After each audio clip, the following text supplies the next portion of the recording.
Okay.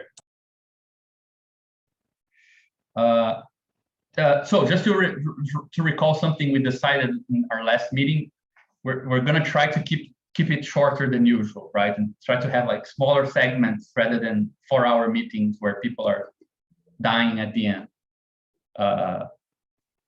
So just so we can keep kind of track of time as well. So just to go back, this is, didn't want to share the screen, but didn't want to like do the. So this is the presentation I started doing a couple of weeks ago, right? We pretty much focused on in our discussion, I think, on these two initial points here. Let me just do something.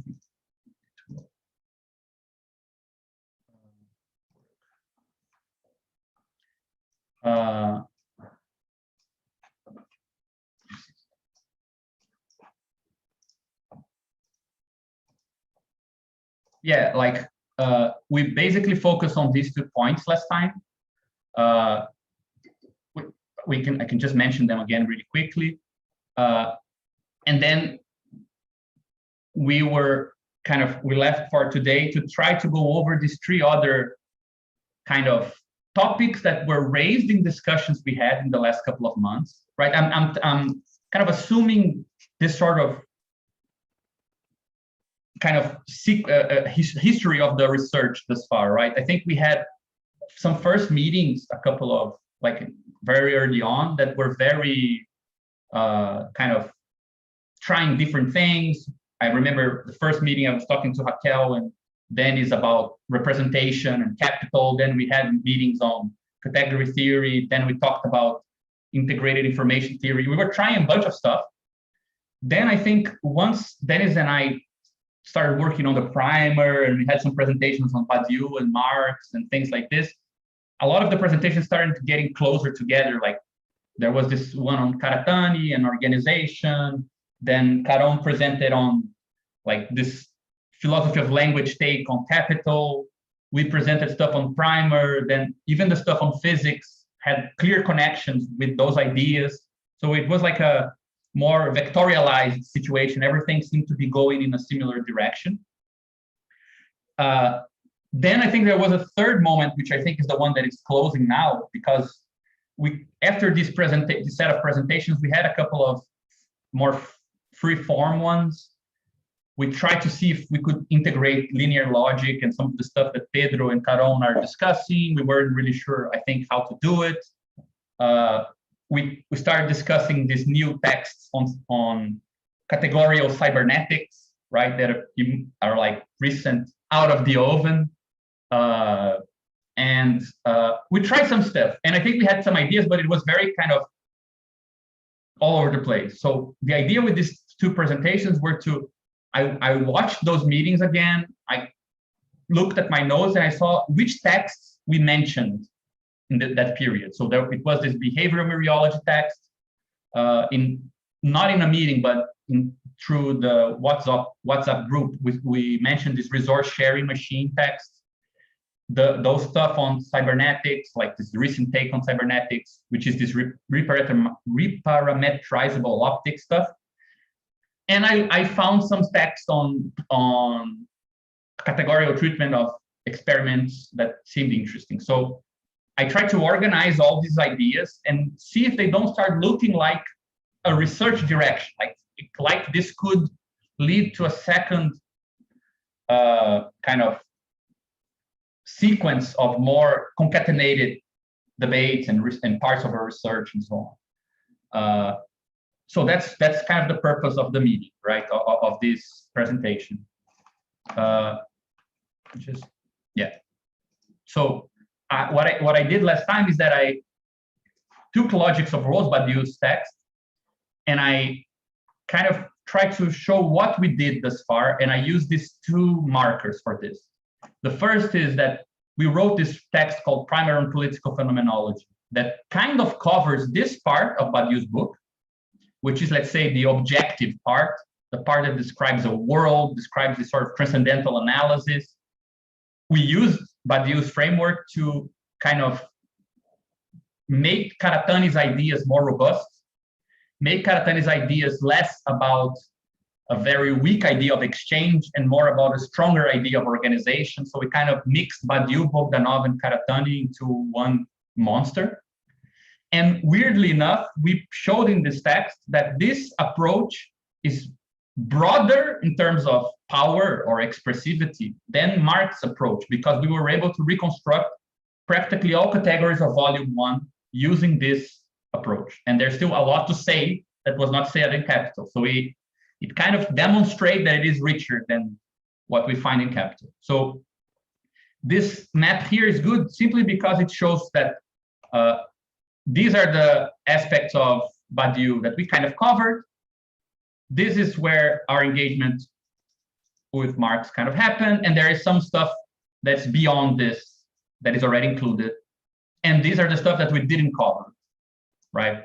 Which concerns political organization, novelty, strategy, creation of something common. So the more, let's say, prescriptive, active side of politics, right?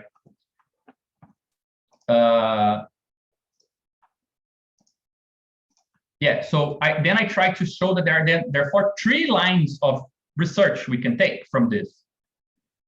The first is to continue examining this added layer that we added to Capital. So we added a bunch of new ideas that kind of appear together with Marx's description of capitalist relations. We could continue to explore them, right? We could go further into describing capitalist society. So use these enriched ideas to describe things that are not capital. That would be the first. So state, communities, how do we talk about power? How do we talk about, I don't know, whatever, right? Things that are not, let's say, within the subset of capitalist mode of exchange. Or we can develop further our understanding of capitalist relations in or capitalist social formations today. Or we can go further into the parts of this project that we didn't develop, which is how do we talk about collective organizations using the same framework? How do we talk about strategy, about this idea of an ecology of organizations and things like this? How do we move towards that direction, right? Not to go into detail, I just separated a bunch of topics that fall under each of these kind of directions. But the idea is that this text that we were talking about in our last kind of sequence, they mostly fall in this third category of continuing to expand the project and not enriching what we already have, right? With the exception of this idea of behavioral meteorology, which in some sense falls more into this space here, most of these ideas about optics and this and that, they should help us, or the idea is that they might help us move towards this inclusion of the theory of political organization into this framework, right? So this, I think, is the slide that we spend most time talking about last time, right? The idea is that we have now a description of capitalist social formations from the standpoint of objective phenomenology. What does objective phenomenology mean? It means that it's a description of social worlds that are best seen from the standpoint of certain of its own objects, right? So we kind of, I'm also going through this again just because Rafael wasn't here before. It's just a way of kind of summarizing what we've been doing. My impression, I'm not sure if you feel the same way, Dennis, but I think that one of the merits of this primer on political phenomenology is that it makes a very strong case to the idea that you only see capitalist relations from the standpoint of certain objects in that world. So what is usually treated in terms of a theory of fetishism, that some relations are kind of mystified behind the relations between things, we are actually claiming a sort of weird perspectivism in which you're saying that the perspective of the commodity is the one that actually sees the world in an intelligible way. So it's not a mystification, it's actually the fact that only certain social structures can see certain logics, right? and this applies to other things. So the sovereign or a sovereign structure can see things about the state that a citizen cannot, right? Or you can only see it when you treat yourself as a citizen rather than as an individual, for example. Then you can see some things become intelligible about state structures. Or when you look at the world from the standpoint of a family or from the standpoint of a group or a community, then some things about the world of reciprocity and affinity becomes intelligible. So you need to choose the correct eye to see the world, right? And different worlds appear to different eyes, so to speak. So we're now looking for a theory of organization that has that same premise, that only some things are only intelligible from the perspective of certain structures, and you can't really see anything from any organization, right? It's interesting because Althusser had this quip, this one-liner that was very famous. He says, you cannot see everything from everywhere, meaning you have to take a position, like a class position.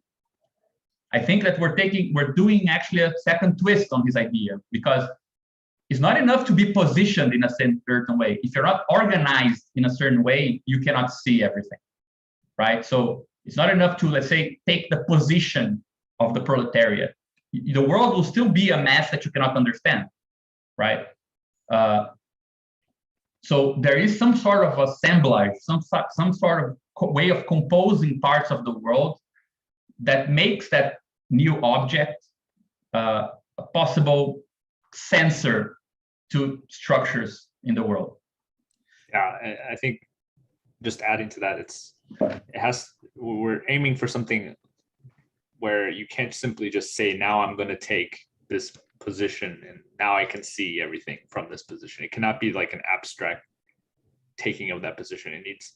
You need something that, for lack of a better term, like it costs you something to see. Like organization is work, right? It takes work. It takes there's a certain like precariousness to it, and that is necessary to be able to sense certain things.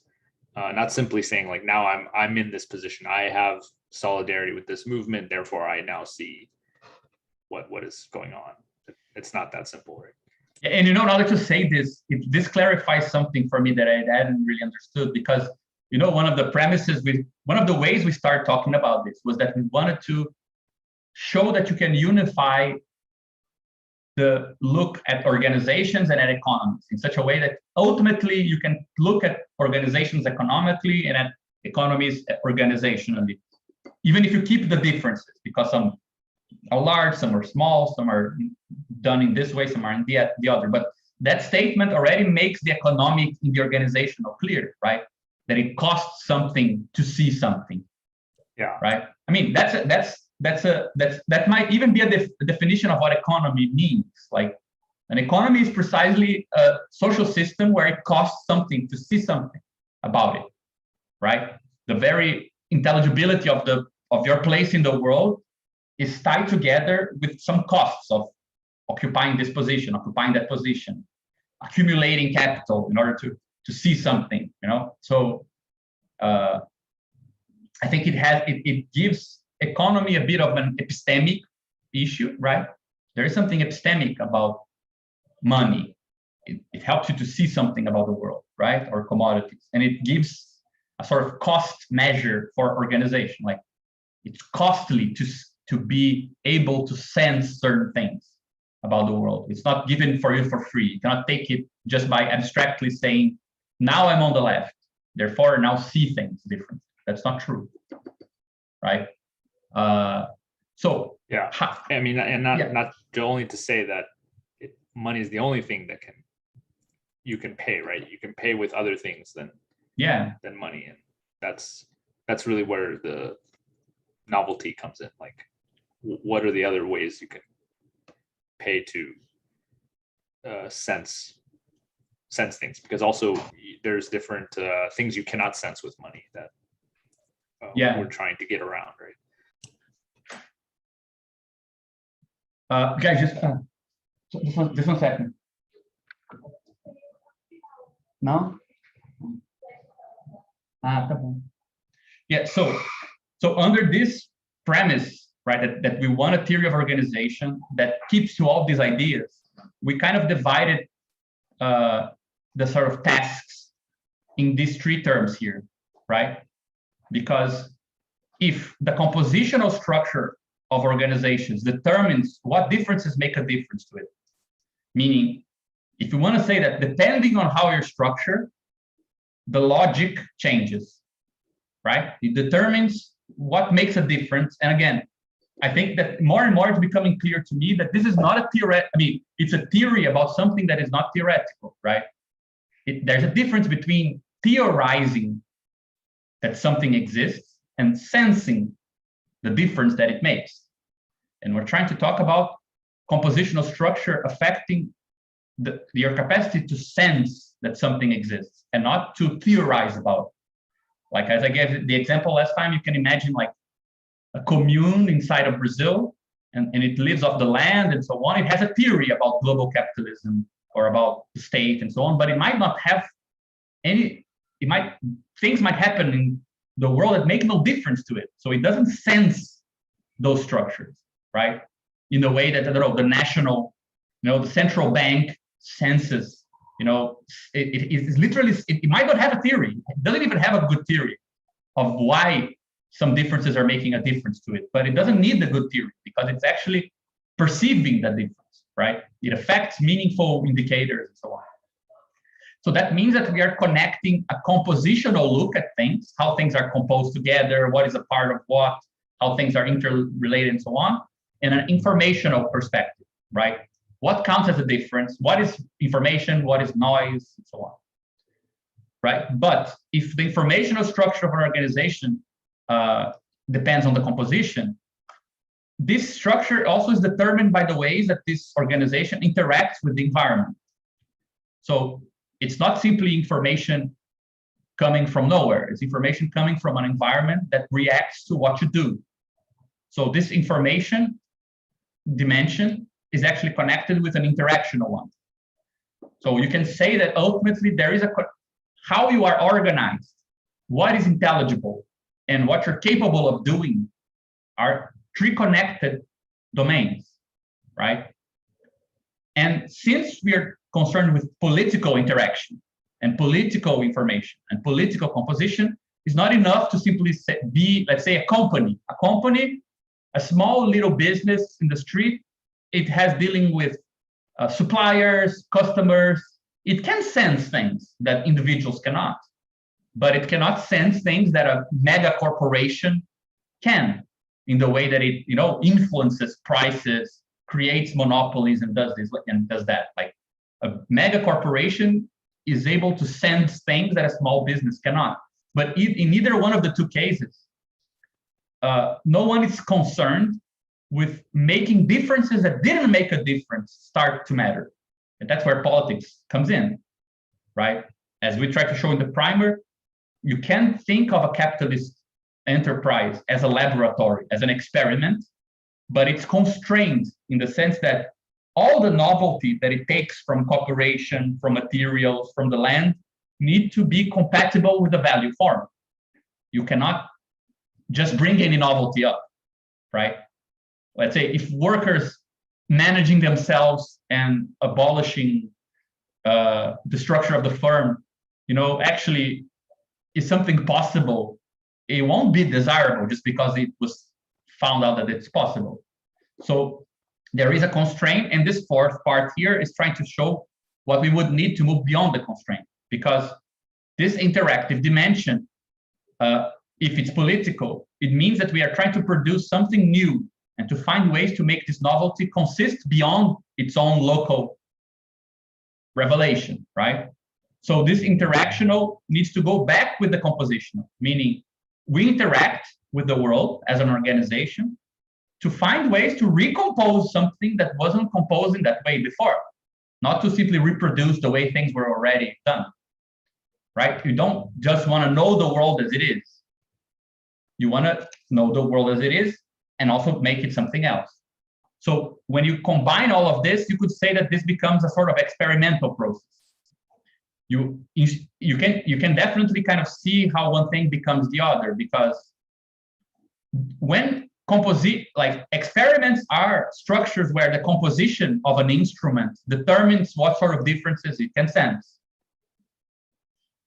Well, but the space of all possible differences you can sense is then constrained by the way that you will interact with the environment in that experiment, right? You're gonna do something specific to see a specific reaction. And you don't simply want that process of interaction through an instrument that makes something intelligible to circulate around statements we already knew. You wanted to confirm statements that we were not sure about, right? So it adds this sort of something new into the picture.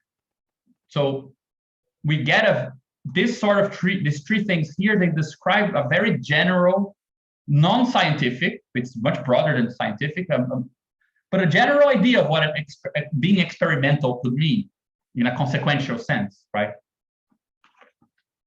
Which we are just trying to understand what that is, but still. So we have this sort of three kind of arrows connecting these three things, right? The question of how does the material composition constrain and shape what makes a difference, right? The question of what interventions in an environment, how are interventions going to this environment, and how are the responses that we get back connected to this intelligibility, right? And the question of how can these interactions be structured so that things that were previously unformed or non-intelligible or didn't make a difference now make consistent differences and can be transmitted, replicated, built upon, and so on.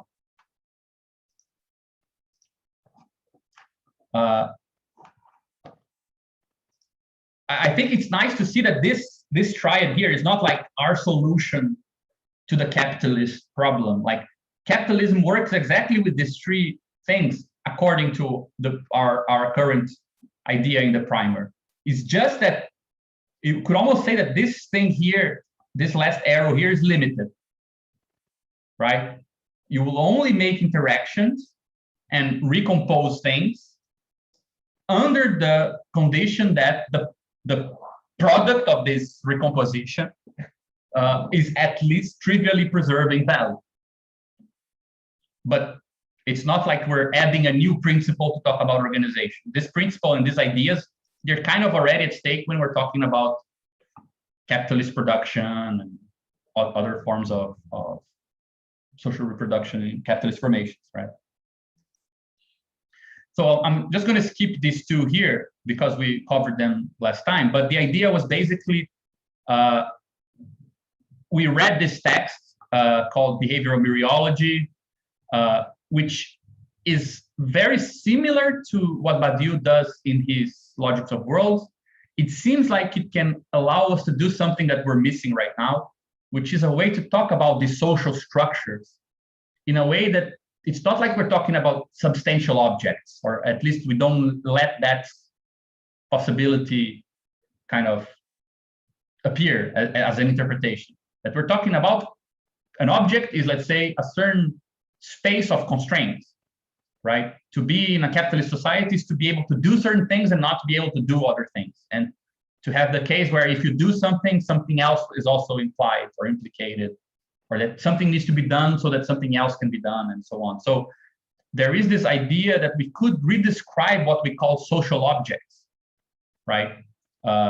In terms of the constraints that we have. And I think that that's nice on the one hand, because it brings us closer to a topic and an approach that is dear to Caron and to Pedro, which is a more normative take on actions and rules and so on.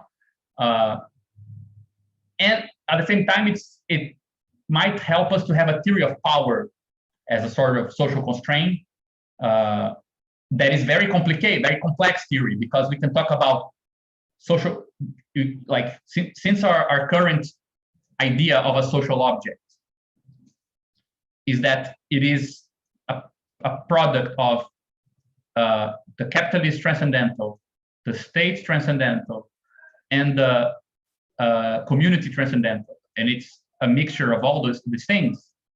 You can talk about what it means for what is the logic of state power, the logic of a power of affinity or reciprocal power, the logic of power in the terms of value, then what it means to combine two of these constraints like this, and finally what it means to take all of the three together at the same time. So it can lead to a very complicated and complex theory of power as well. So that could be interesting.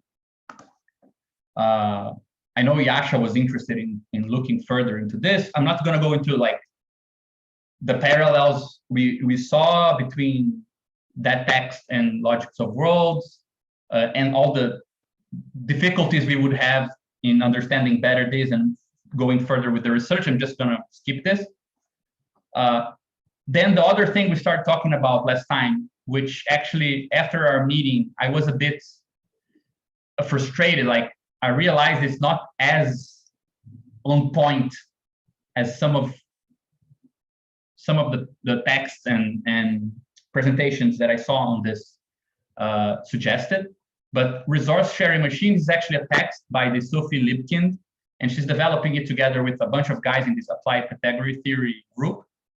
And they're interested in a very, very profound problem that connects a lot with what we are interested in, but they're focusing on something which I don't think is our focus. So they are trying to understand how to connect what we call two flavors of open dynamical systems. The flavors are undirected resource-based systems, meaning, for example, things that have no direction. So you can have something like this and this two things, and they share something in the middle here, and therefore they have some common resource here. They affect each other in an undirected way. It's not really like good to think in terms of communication. Like the example that they give is something like, when people are speaking, they are sharing some mass of air, and the air pressure that's shared and that is making that mass of air vibrate and change in certain patterns is kind of determining who hears something loud, who hears something very low, but it's undirected. It's not the standpoint of communication as an input and an output, a receiver and a sender. It's just some resource that we share, right? And they want to couple that analysis with the analysis of machine-like systems, which have like inputs and outputs, and show how these two things go together. So you see, there is something compositional in the sense of resource-based kind of systems that share parts of themselves, right? So like my respiratory system shares a mass of air with the respiratory and vocal system of other people. That's like a physical analysis of some system and an environment.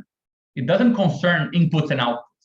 The air is not the output or the input or anything, right? It's just part of that clump of systems. But the communicative structure where I'm saying, Renzo, blah, blah, blah, like I'm actually the sender and you're the receiver of a message. It's coupled with the mass of air. It uses the mass of air, relies on it, on its composition, but it adds a different dimension, right? So you can see that there's something in this that connects compositional analysis and informational analysis, like the analysis from the standpoint of how systems share parts of one another to what sort of information circuit you can have on top of that, right? So for example, if one of us was not sharing any sort of common medium, was like isolated completely with no way of, kind of accounting for a common base, even if it's very fragmented, like the air in my room is making vibrate the sensor in the microphone that makes the air in one of you guys' room vibrate in your ear, right? But it's a common resource made of a bunch of things. If there was no such thing, well, you couldn't function as a receiver or a sender. So there is constraints on information coming from composition or from this resource perspective. But they are not really interested in the question, what composition allows for what difference? They are more interested, like the people who wrote these papers, they're more interested in how do I look at these two things together? Which is interesting in itself, like the idea that, we have some finite resource and this machine runs on that finite resource. So while I keep track of the functions that see the change, for example, in some circuit-like structure, I can also keep track of the material that is circulating in that circuit, for example, something like this, right? So it's not exactly the sort of thing that we're looking for. Like this is the sort of the two models, right? X and W, they share some common resource. Y and Z have some common resource. It's different from, let's say, the directed arrows of how they interact here. And you can have this sort of, what they're trying to show is that if you have undirected arrows like these red ones that talk about the shared resources that, for example, W and X have and Y and Z have, and you have this directed arrows of W is sending something to X, you can actually have consistent laws of composition. You can actually compose, box together, nest, unnest, do those tensor products and all those other operations on these things, and it's consistent. It's a really cool result, but it's not exactly focusing on the issue of why is it that if you compose in some way, some differences will not, let's say, you won't be able to constitute yourself as the receiver of some output, right? For example, something like this. It's a slightly different question. Like, I think it's the question, politically is the issue of what sort of, for example, social composition a group needs to have so that, for example, the presence of the police is a sensible difference. It's not like a group of 5 white men meeting, the police car going through in front of the house makes no difference. Like, it's not about theoretically, it makes a difference, but it doesn't make a difference like in the level of sensibility, right? The sort of transcendental aesthetics we're talking about. So there is a correlation between how things are composed and what makes a difference. And that's, let's say, a very hands-on, practical kind of epistemology of organization, right? The sense of this, it's almost not there's definitely a more kind of fashionable way to talk about this, because it's like if you're organized in a way, you're like an organ that can be excited by certain things, right? So if you like Twitter philosophy, you could make it fashionable, I think. But you see the problem, like this is not what these guys are directly dealing with. Like, they talk about it in a way. I think that they bring a lot of tools perhaps that we could explore. Like, I made some correlations here. And they also use like these lenses that we're interested in from the the optics stuff, but they never really try to spell out this sort of morphogenetic kind of problem of organization. How is it that acquiring a certain form will connect you with certain things? And ultimately, I'm more and more convinced that Badiou is actually the guy who went the furthest. Like, he actually has a formal theory of how to talk about this. Like, parts of things can only compose with certain other parts of things, and therefore you're taking a perspective, and therefore you're going to be affected by certain things. He actually has a theory on this, and I haven't found like a technical paper moving in that direction. I don't think that this paper that I suggested actually does this, and this is what I added here last time, right? That it focuses on something else, but it says little about the things that we were talking about before. So I think it's more in the air how to approach this than at first I thought. So let me just jump in, because I feel more optimistic. I mean, I think resource sharing machines, it is nice for the questions of what we talked about, the multi-layer transcendental seems to be a mixture of this kind, right? Like, where you have resources, like in a community, but then some of those resources are caught up in the circuit of capital, right? So you have the supply chains, or kind of this production process that's like more like a directed machine, whereas resources are more like the natural, but also community itself, right? The community itself is kind of a resource. Yeah, I can see like an ecological redescription of capitalist production using this. Like exactly, we already use the same formalism to talk about production with those kind of operats, right? Operats, yeah. Yeah, but they're all like, you have labor power, you have means of production, they combine, they form something, blah, blah, right? It would be interesting to imagine that you add to this kind of oriented lines where the product is here and you have all these commodities coming here. You could imagine like adding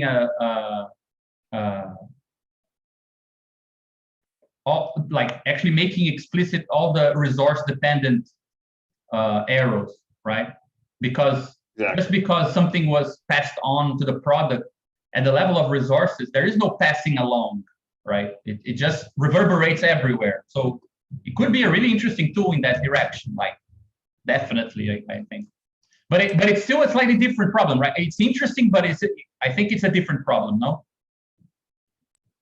Like, do you think that really has to do with this, like added statement here? Right, interaction between material composition and information. It's not really what it's that interested in, right? Like only in a very specific way. Yeah, not in the sense of like you can now sense something different. I think, I don't know where it fits. Maybe this resource sharing machines maybe fits better with 4 or 2. Yeah, like. Yeah, I have the impression that like in this slide here, I suggested that right, that all these papers, they all concern the questions that we're looking for to expand here. But I think that the behavioral meteorology and the resource sharing machines, they are probably just ways of enriching the description, right? You want to enrich our talk of capitalist social formations, for example, looking at the ecological costs, energetic costs, like the fact that it's all based on physical systems and there's entropy and there's that, this and that, you probably would use this, right? So like probably ecology, the ecological perspective could come here and the power perspective could come in here, but they're enriching the description. They're not like answering questions that we need to move this way, you know? Yeah, well, I don't know. So behavioral meteorology could be related to what is a body. Yeah, but don't you feel like it has to do with political organization and so on? Simply because it already offers like a general grammar to talk about both capital, state, nation, blah, blah, blah, and political organizations. Like it's like redescribing these basic categories here, right? Yeah. But I agree. And actually, if we have time, I added a bonus text that I think makes the behavioral meteorology actually very active, like an active research line to talk about organization and experimentation, in fact. But yeah, so I'll try to get there in a bit. I think it could be promising, but like the big thing, I think in my opinion, the thing with the largest potential for kind of setting us on a specific new course, I think is the stuff in this study here. It's very, in my opinion, like it's a very personal thing. I'm very ambivalent about it as a kind of tool we can use because it's being developed to bring, like it's like we're going into a territory that is very near our research, but it's mostly committed with other things, and then trying to bring something useful to us, because these guys are working on this thing they call categorical cybernetics, and they're interested in formalizing machine learning, algorithms, things like this. So if you just like take what they're doing at face value, we're moving away from, I think, what we're working on towards something that is actually not really the same thing. They're very much interested in like feedback, learning, machine learning, and things like this. And by cybernetics, they kind of mean taking a look at control system theory, game theory, machine learning. Those are the objects that they want to treat. And there's definitely something missing in all of these. When they're not really good images for what political thinking, political action is like. Political action is not like an algorithm that you're applying multiple times and getting results and then learning from it.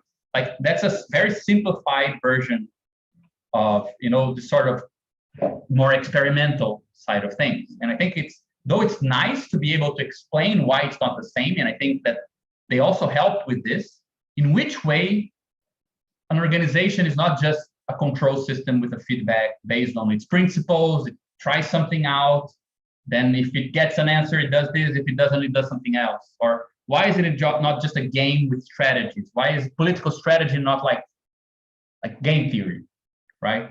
And also, why is it that political thinking is not reducible to a sort of cognitive simulation or computation of information about the world? Like those are really good questions to talk about as well. So the machinery that they're dealing with, I think it's very interesting. It's sometimes it's the closest thing I've ever seen to somebody discussing Bogdanov's ideas, like that duality between optics and combs. So systems and environments, they're actually built with the same machinery. It's just a matter of perspective. There's a bunch of stuff that is very similar, but it has this sort of, since their objective is a bit different, you need to be careful, in my opinion. So this categorical cybernetics, as they call it, describes systems that are bidirectional. So they interact with an environment. So they do something directed to the environment, and then they get a response under certain parameters, which can themselves be transformed. So you acted under certain assumptions. When you get the response, you can change your assumptions, change your parameters, and then act again, right? And they managed to describe very complex ways of interacting with an environment using pretty much the same machinery we use in the primer and all the discussions we've been having, the same kind of basic theory, which is category theory that Badiou used in Logic of the World. So it's all in the same kind of family of concepts, right? They have a way of defining what a sensor is, what an environment is, and what agents are.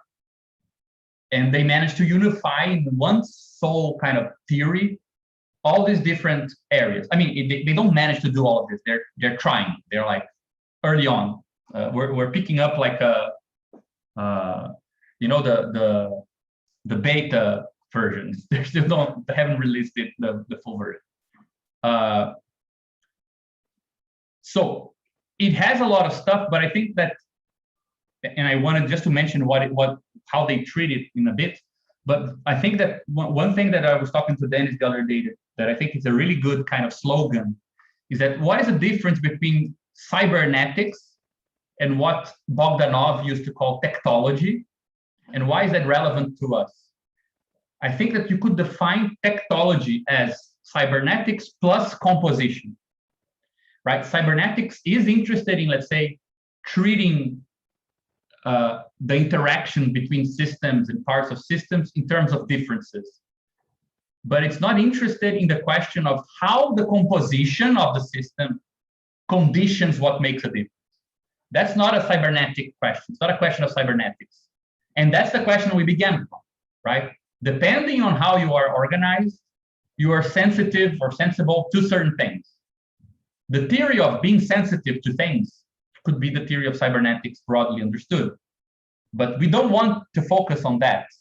We want to focus on the conditions for things to make a difference. And that's not the object of cybernetics. So technology would be adding this preliminary question of the condition of possibilities for a game, the condition of possibilities for a control system with an environment, right? How do these things need to be composed so that interaction is possible in this way rather than that way, right? So that's where this compositional and what we call the organizational comes in. And that's not really what they're focused. They say assume a system and its environment.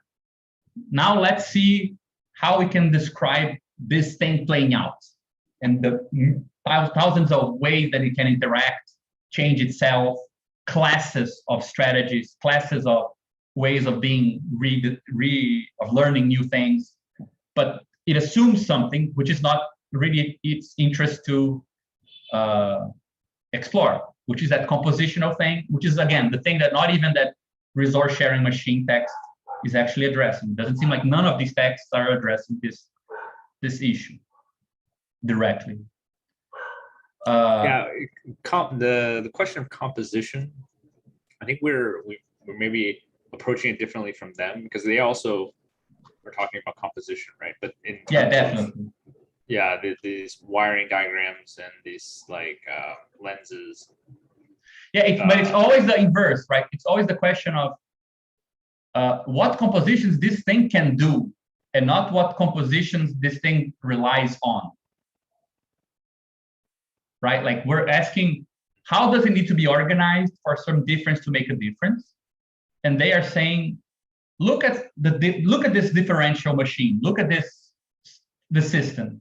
You can compose it with different systems, and then it creates a third one. And you can compose it in this other way, and you can decompose it in this and that way, and we can track the changes, right?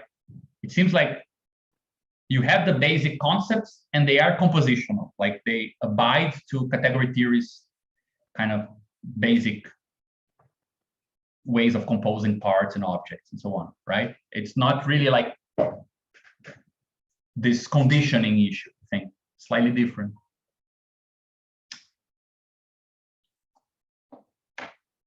I'm not sure. Do you think it's different? I mean, I'm confused now.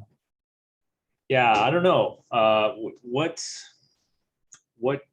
Does it seem like we're talking about the conditions to even become a compositional object?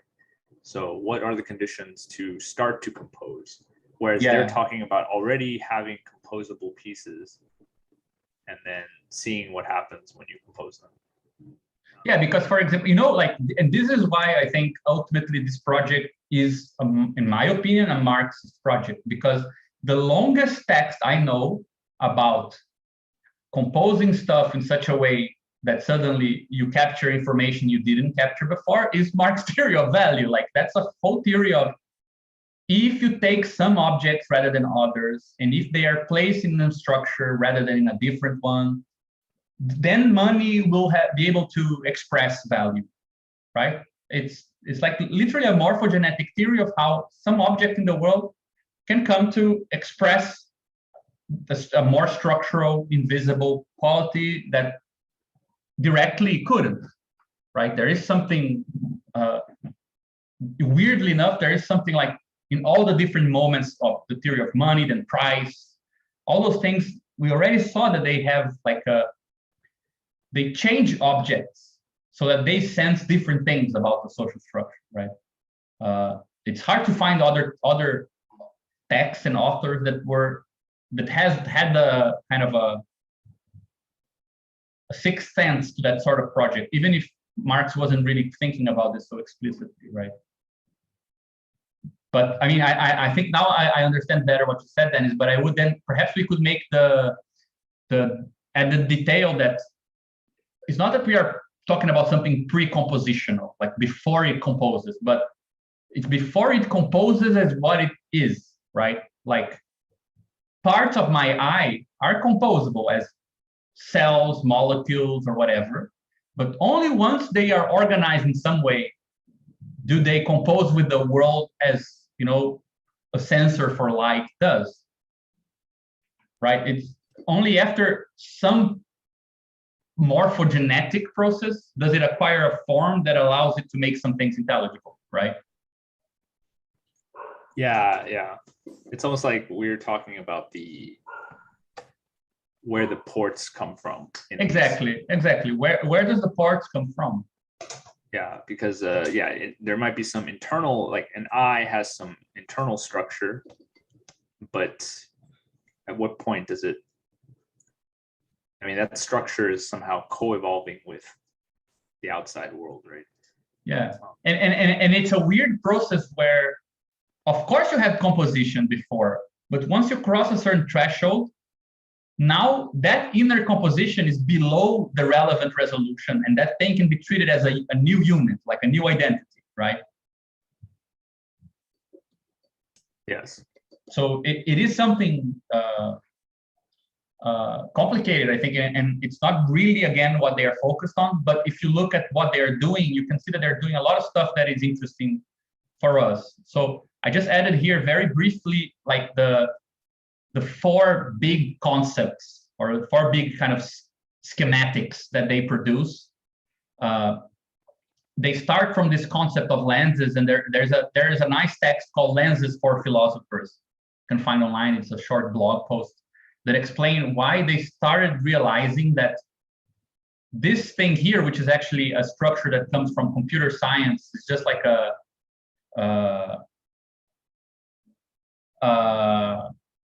kind of a structure for classifying, right, and updating systems.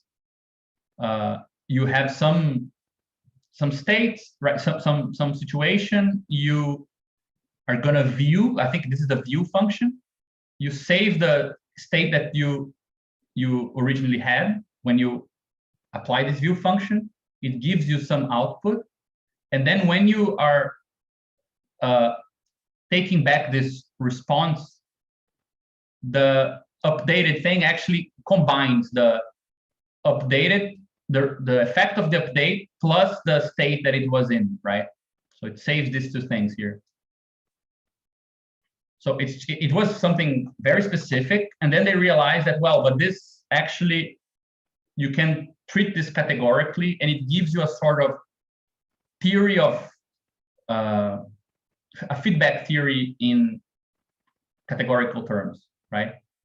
Then you have this move from this first idea of lenses to the second idea of optics, and it's nice that it's a feedback structure that, due to these contingent reasons, comes with this idea that it allows something to be seen, right? But this move here, only the first thing that they did is to free this state from being the perfect memory of the initial state of this system that viewed something and updated.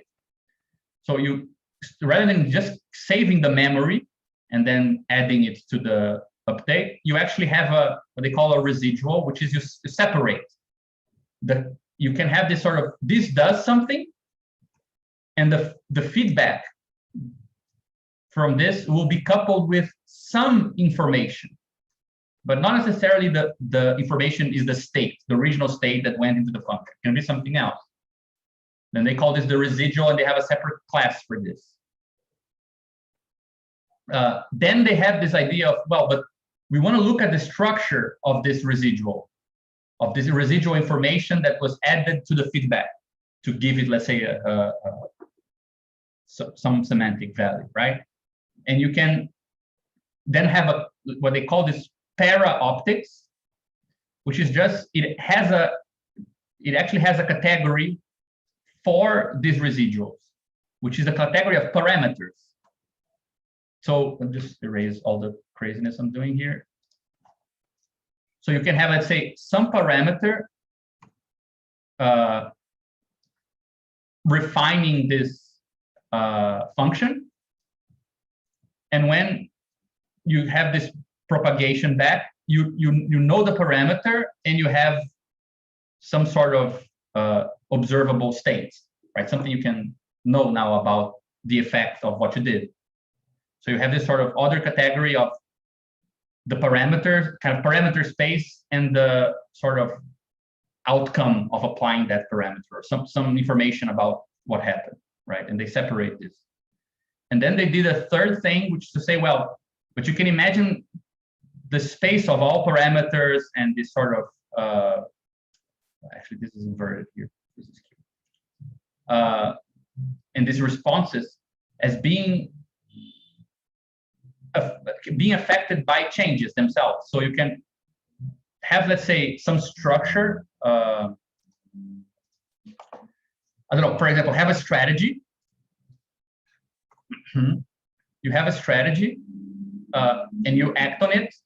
You see the reward, and then you decide that you're going to go with a different strategy, and then it will give you a different reward. And you can actually track this transformation from a set of strategies to a different set of strategies, right? Or from some type of parameters that you would do in that case to new parameters you will do in the new case. And once they formalized all these ideas, which you see is pretty much just a way of adding this red structure on top of a feedback loop, right? Pretty much. They had this original feedback here. Oh, shit. Yeah, they had this original feedback, and they add this loop here, which is a sort of parameter space for what did I do and how do I interpret what happened, right? The response. And they treat that space as a separate thing that can itself be transformed and so on. So once they have this, it's a very general machinery that they show that you can specify and formalize to the point that you can describe using these things here, depending on what you add here on top. This can be the sort of basic schematics for a machine learning process. Or depending on what you add here and what these functions are, it can be a game with rewards, players, strategies, and so on. Or it can be a learner, or it can be different things, right? So if you look very simply, what you have is, again, this sort of system here. It has what they call this do function that takes an initial state, right, to something else. Then you have a propagate function that takes this continuation back to be the new initial state, right? You have the environment in which this state is happening. And now they call an agency this space of parameters that gave some information on this function and took some information from the response, right? And then you can have a whole theory of different types of agency based on how this different circuit happens.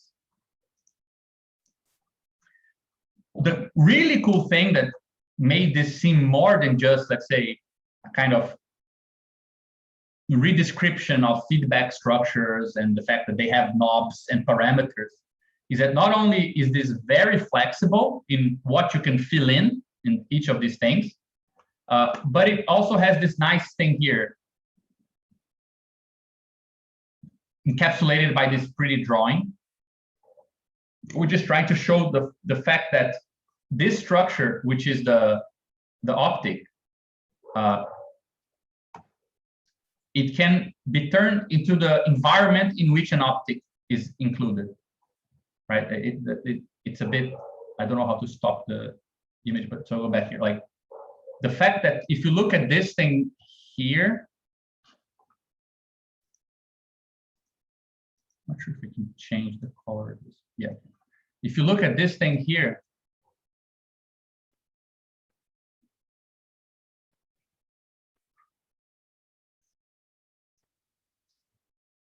you can redescribe it as this thing here. So you can invert the position. So the thing that looks like the environment, which is giving an input to a system that then does this and just goes back and so on, you can invert the description and look at the whole environment as a system with that other system as its environment, right? So the formalism is the same, which is, again, very Bogdanovian, because for Bogdanov, the idea that you have an organization like acting on its environment, right? And the environment resisting labor. It's a perspective thing, right? When he writes something like you have like a organization here, an environment here, and this is trying to do something this way, and this is a resistance, and this is labor. He says, well, but this is actually the same thing as saying that you have this environment here, and you have this organization resisting it as it tries to labor on the organization. It's a perspectival problem, right? So you have a very similar intuition in this formalism.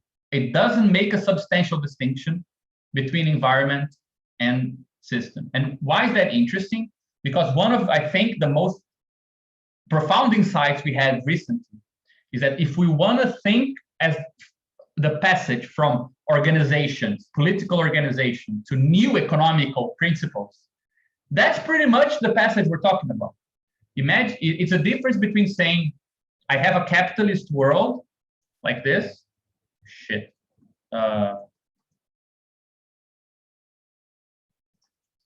right? A world built with like all objects here in the initial conditions are objects of this structure.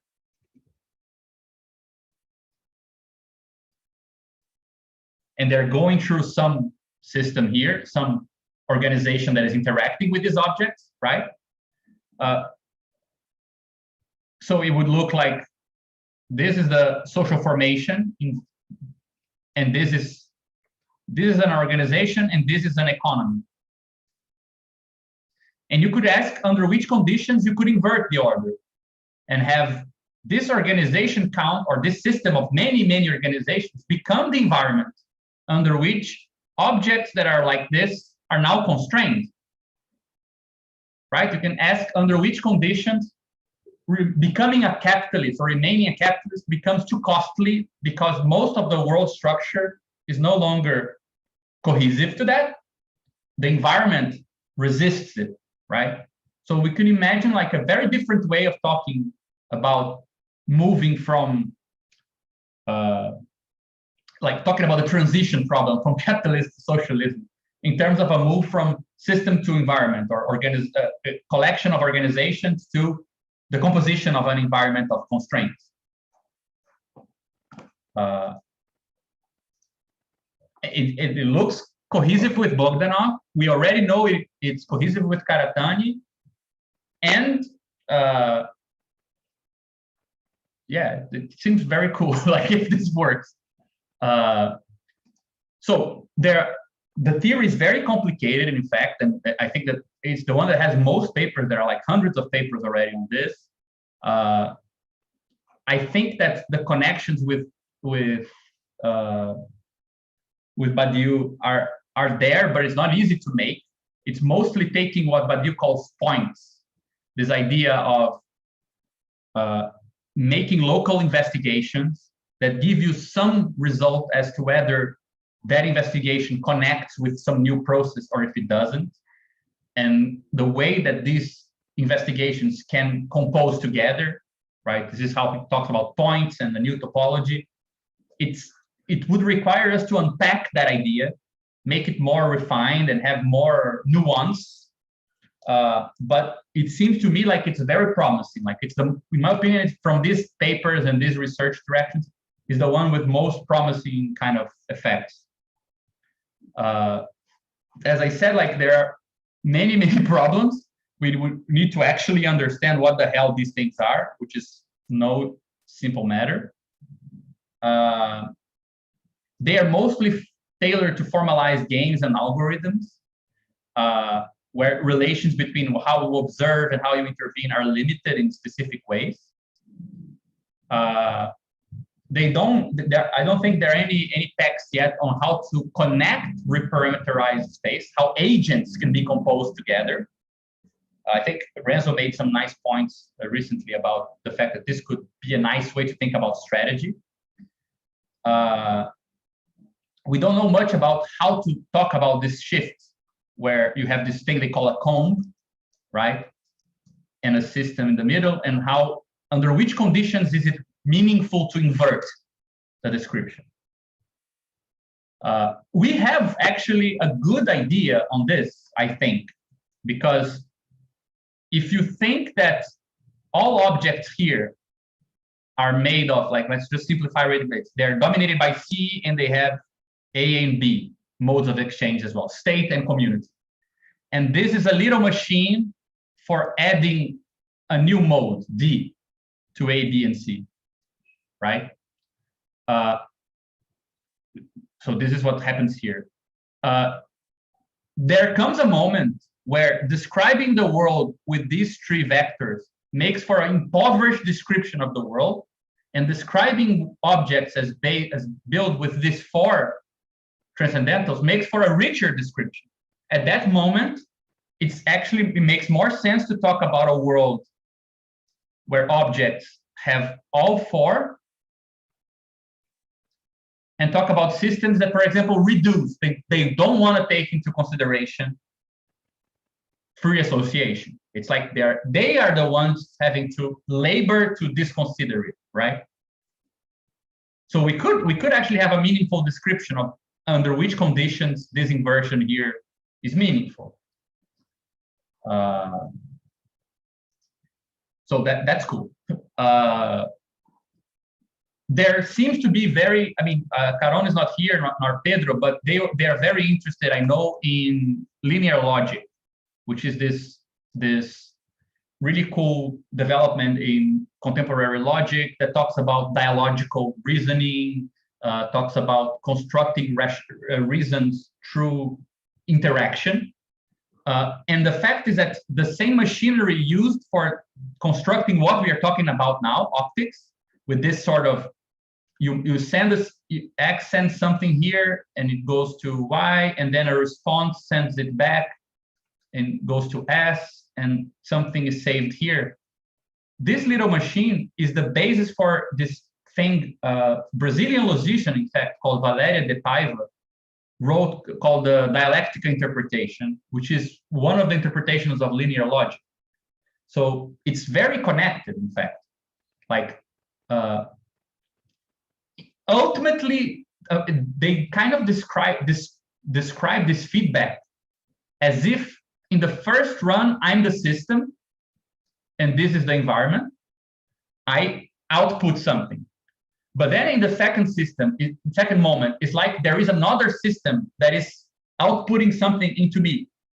So at first, I'm the system, and what's outside here is the environment. But in the back propagation, they are the system, and I'm the environment for them. And then you invert.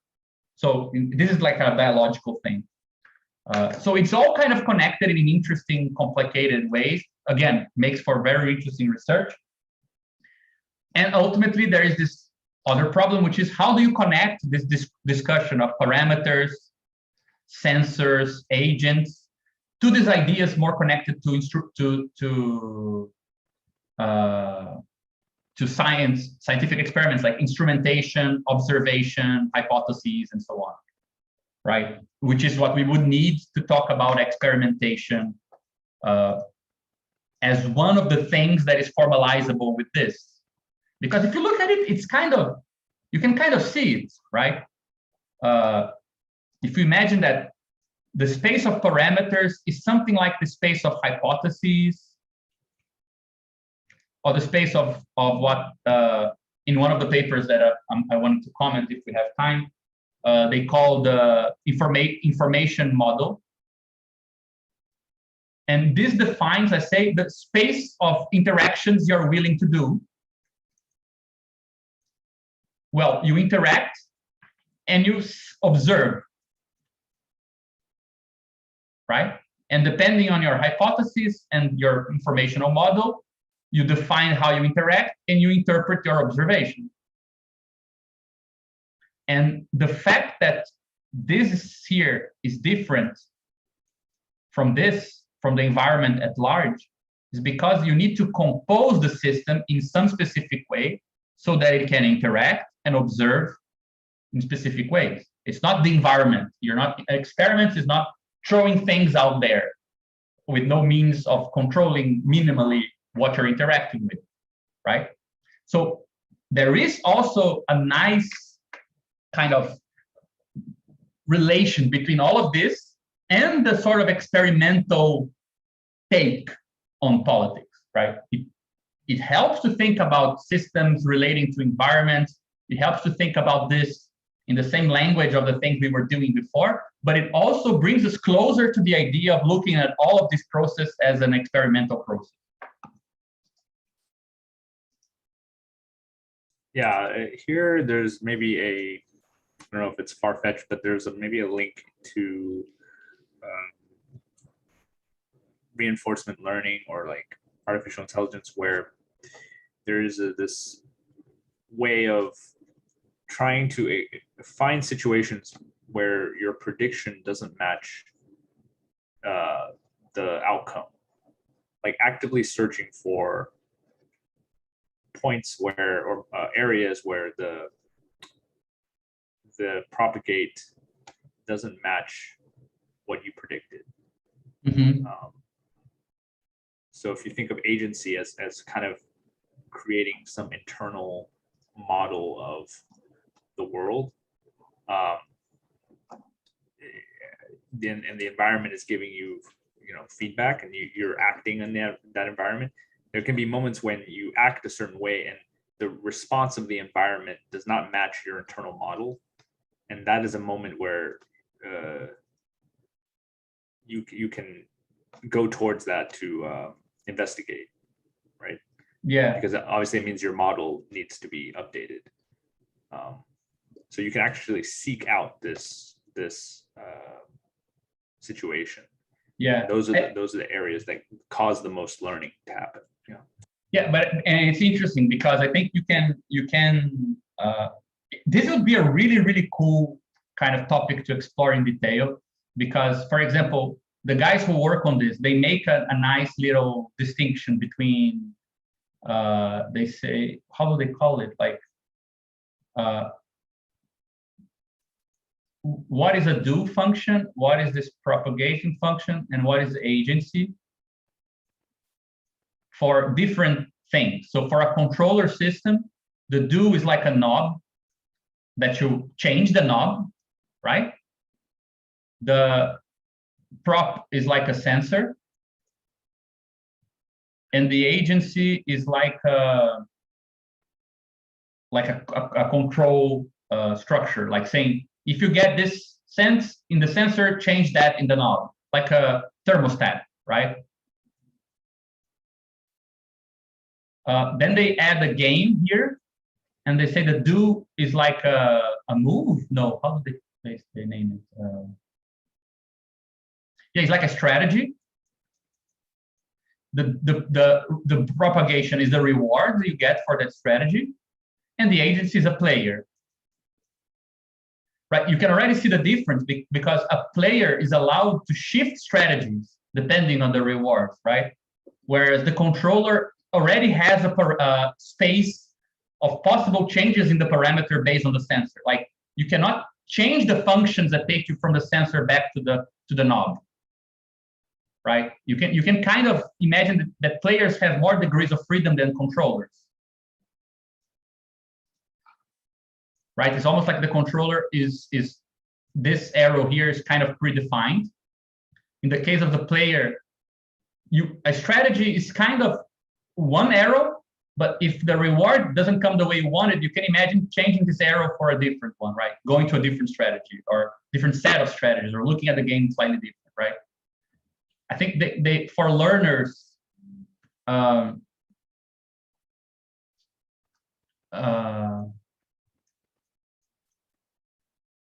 don't remember how they divide it. It's like, I think this is the loss gradient. This is the how do you call it? Like the way you organize the steps in the neural, the weights, right? Yeah. And this is some algorithm, right? For correcting the weights based on the loss gradient. It can be ridiculously sophisticated. Like, you can take you get something totally unexpected and it changes the weights in unexpected ways, but it's still ultimately you can feel like there is some constraint on this, like it's meant to do something, right? Or even if it's not clearly stated what it is, it's interesting to think about what is the constraint on this that makes it different from a player and from a controller. And I think that for what we're looking for, which is something else that goes here, you could call it political thinking, you could call it whatever you want. Like, we want to call this like interactions with the world, right?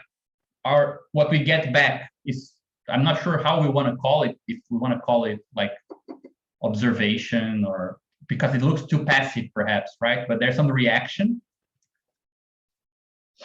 And I think that if this is something to be called, like, if this is, let's say, an experiment, right? And the thing that makes this agency is like an idea or something concerned with thinking proper. I think that the difference between this and a game, my intuitive idea for it is that it has something to do with the difference between playing, like changing strategies because you're the player, and changing strategies in the sense that you're being played. Like, you're not at the seat, like individuals are not at the seat of players in this. They're more part of the thing being changed to keep with something else that is not you, right? Like you're shifting, like with experiments, you're shifting your perspective away from you towards, for example, the perspective of a hypothesis, towards the sense of the capacity to perceive things of an instrument. There is some sort of displacement that I'm not sure if it's covered by these others. In any case, like, it's very interesting to make this distinctions here. We could work on this. It's a cool kind of thing, because ultimately we want to be able to talk about the specificity of this, which should give us the specificity of these things, right? Why are they specific to something like an experimental thing? And I think what Dennis said really goes to the point. Like, there's something about like getting as an observation or as a reaction something which makes no sense, and it actually being capable of making it make a difference, right? Like, for example, I think that the good example of this perhaps is like the backdrop cosmic noise, right?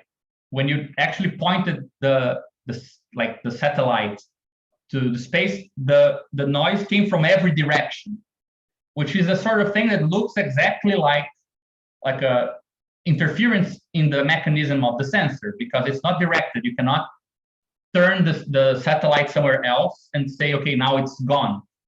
Well, if I cannot turn it off and on in any way, it looks like it's the problem in the instrument.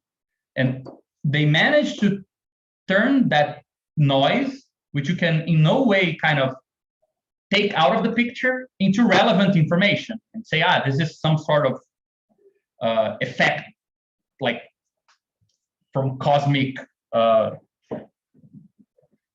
don't know how many billions of years ago, right? Events and things like this. So there is something about the possibility of turning noise into something meaningful, or turning things that don't make a difference into something that makes a difference, that seems more connected with ideas and experiments than it is connected with algorithms, players playing a definite game, or controllers. Like, you want that level of amplitude, right, of what can start counting. And again, it takes us to that idea that you want to intervene. If it's political, you want interventions to make things that didn't count start counting, right?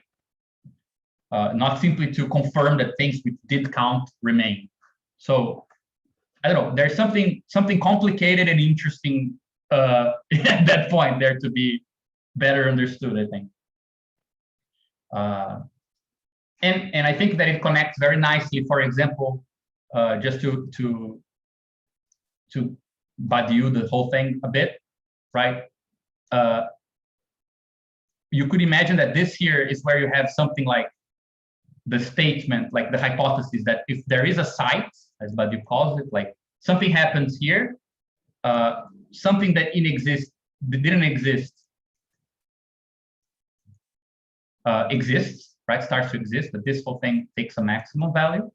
So something that didn't exist exists. That's, let's say, a basic hypothesis. Then this takes you to the points, what he writes like this. You're going to check if things in the situation connect or don't connect with that event. This is the answer to this. Does it connect or does it not? Right? And based on this, you add new statements here to this sort of a space of what else follows from this initial statement. So we say that this exists. We try something out. We see what goes on under that assumption. This allows us to expand the reach of what else we know that also can happen and so on, right? But these are too simplified for our purposes. It's this phi thing that just takes a yes or no answer. I mean, we want to look inside this and know how, let's say, specific situations which bring something inexistent into play constrain the sort of points you can treat, right? This is something that Badiou doesn't talk about. Like, how do you treat points as parameters for choices? And how are those parameters connected with specific sites in the world? So if you're a bunch of people who start a cooperative in Rio, what will count as a point? Should we do this or do that? Is this a path or that path? Should we try this or that? It's different than, I don't know, if you started a little blog of revolutionary ideas, like the sort of things that are meaningful experiments change. So there is, again, a connection between composition and what counts and what makes a difference. So, but you can see that you can start mapping those ideas onto this thing here. So it would be nice to flesh this out, see how far we can take it, right? And Badiou does do something which is interesting, which is he says that he proves pretty much that the set of all positive points, so all investigations, all interventions that take on a yes, right? So if you have here like a object, and you here have the object treated by that point, interacted with under some assumption here, the set of all this interacted with things form a topology. They have an interior, right? And this is not the interior of the process, it's the interior of the world. Like, it creates an oriented, connected part of the world. So you can imagine that the expansion of this is kind of like going from systems to environments, because you're topologically gluing all these interventions together, right? So we could also expand that idea, which is already in Badiou's text. The guy had insights, man. You can say whatever you want, but that he did have. Yeah, so there's a lot of stuff to do there. And then the last things, I know we said we would end at 9, but just to conclude, like, the closest thing I found to text that already take this drawing here and try to think about it in terms of instrumentation, observation, intervention, that has that amplitude of experiments, right? Looking for things that didn't make a difference, but if we compose our instruments and our experiments in certain ways, those things can be proved yes or no, proven right, prove hypotheses, prove some conjecture. It's these two texts here. This one by Ben Sprott called Experiments and Theories, a Fundamental Model, which is quite readable. If you don't have any like engagement with these theories, I think that this one is a really good one just to introduce to some ideas. And then he presents his basic thesis. And this one, which is ridiculously complicated, a sketch of category theoretic interface for experiment theory relationship. It's less, I think it's less concerned with being like fundamental or going to a really deep point. It's more trying to redescribe very well established books on experiment design and experiment theory in science with category theory and telling you, look, this is what you would need to redescribe those things, those ideas in categorical terms. So it's doing something more kind of orthodox. It's not trying to give you a fundamental model of the relation between experiments and anything like the first guy.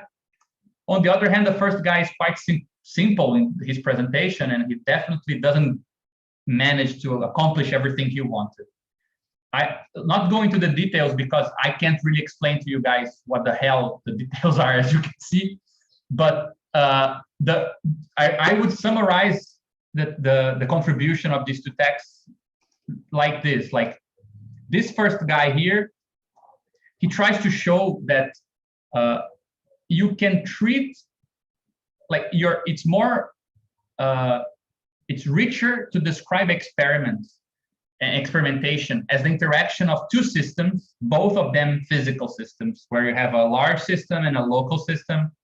And there's something about the internal transformations of the large system that are captured by a functor that maps those large transformations into the local transformations inside this small system. And so he's interested in this mapping of mappings, right? And he says, look, this is opening a way to realize that the physics of large systems or the physics of the world is actually needs to include the physics of experiments, and the physics of experiments is actually part of a fundamental model, like that experiments can exist. It's actually something that we should think about, and he has interesting ideas there.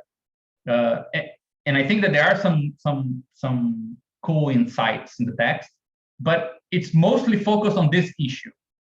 Experiments are like small parts of the world they want to learn. You need to be composed in some sense of things that interact with the rest of the world if you want to learn about that world, right? So it touches on things we're interested in, but doesn't really develop them very much. The other text, it's doing something that is kind of like organizing concepts that are well established. Like he focuses on two big manuals of how to do experimental designs in like thermodynamical systems, physics, and whatever. And he just organizes like, how do you relate formally? What is an experimental design? What does it mean to treat, to make an intervention? How those interventions relate to parameters, theoretical parameters? What's the relation between the design of an experiment and events that happen in that experimental space? How does these events relate to the information you have in your theory? And he connects all these things. But then you say, okay, it's pretty much connecting experiments and theories. But even though it's probably more profound than that, if you understand these crazy ways of deriving the structures, which I don't understand, like comma categories and this weird products and stuff, projections. But it's more like a redescriptive paper and not like one which wants to make a thesis about experiments in general, right? So it might be useful, but those are the only two papers I found on this topic. But it seems like they are nice places to begin if we want to find ways to map the experimental discussion onto our little para-optics machine, right? Then I added as if this is not enough, I'm not going to talk about this now because I think I'm going to try to do a presentation about this later. But I added a bonus research direction after all of this, which is this text here, which I really, really recommend. It's really readable. It has weird letters. There's no way to avoid it. But John Barrow is like a really, really famous logician. He's the only guy besides Badiou and Sartre who developed the theory of situations. He actually has a whole theory of what a situation is, very similar to Badiou, in fact. Badiou quotes him in Being an Event, even. And he's interested in spelling out it's an old text. There's a lot of things that were done after this, but mostly together, like with the extended mind hypotheses and cognitive science, dealing with this idea of, humans have limited rational capabilities. We delegate reasoning to other systems and to technology and to other mediums. which are better equipped to solve certain problems. Like, for example, counting to 10,000 and using a calculator, right? Or trying to remember how to get somewhere and drawing in the piece of paper, the roads, and so on.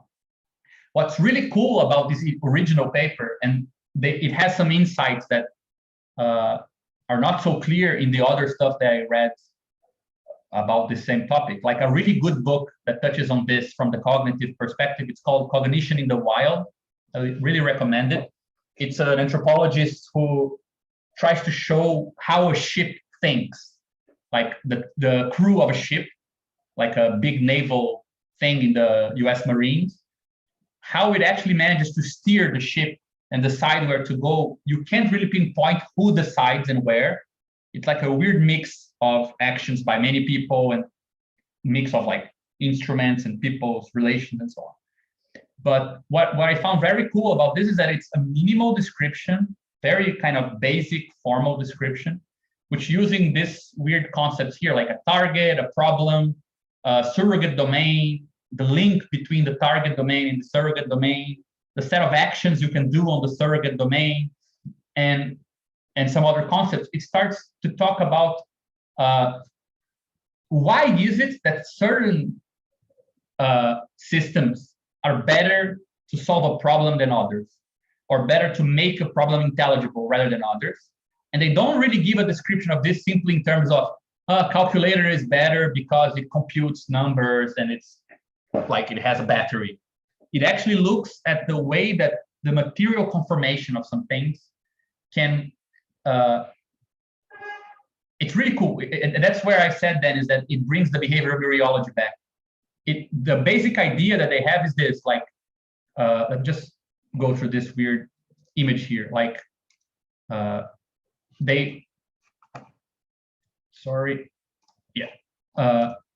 like imagine you have this, what they call a target domain, which is like the situation you want to deal with. For every domain, they have like the domain and then a set of classifiers that classify states in that situation. So you have a bunch of stuff happening here, and you have classifiers for what are states of affairs, right? And you have a problem you want to solve, which is defined by some information you already have of that situation that you know to be true, and the space of possibly true other informations about that same situation.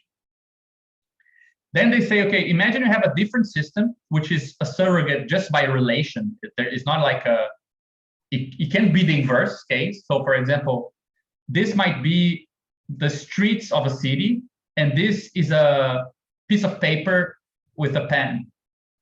But it might be the inverse. I might be trying to learn something about a piece of paper and a pen by looking at a city. Like it doesn't necessarily, you don't need to know beforehand what is the target and what is the surrogate.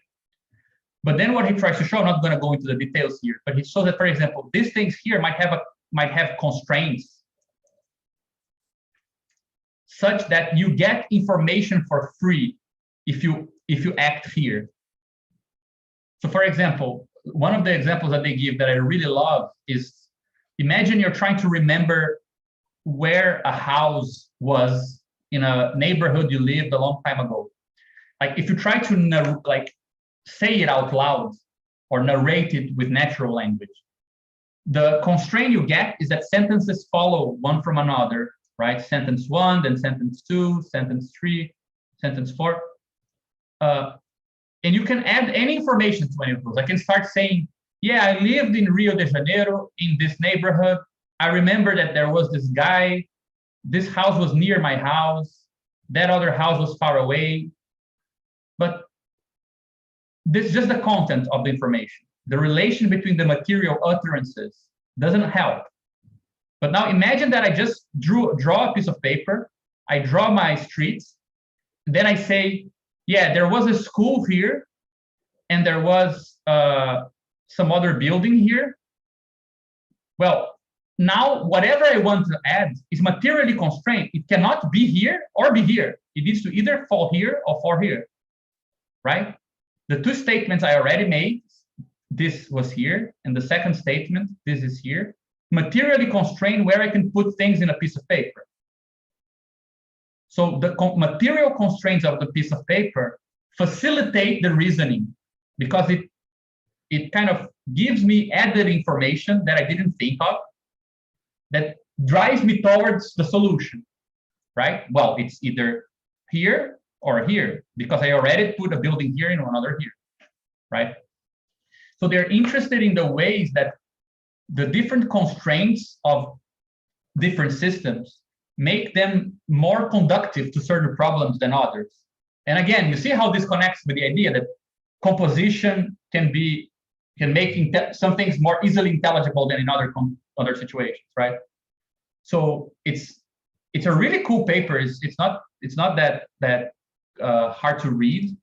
It's kind of it has really good examples, and but it's kind of out of how do you say, outdated. There is more research being done now, but most of it's not really formal in this way.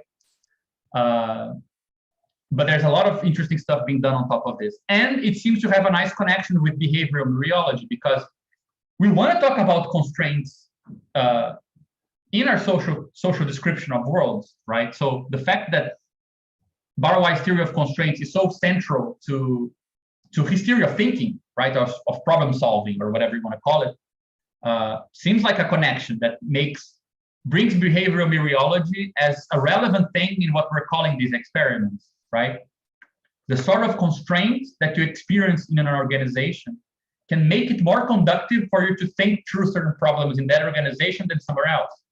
So, for example, it's much easier to never face problems concerning social reproduction if you're a group of 5 men that meet, in a public university classroom. You don't play for the room, you don't have to do anything, and so on. Right? Whereas if you're organizing in some other situation, certain problems will come to the fore, and the way that you formulate your political strategy will more likely have to deal with those problems. So you can actually, again, track the correspondence of concrete social problems, how they affect composition, and how that affects intelligibility, right?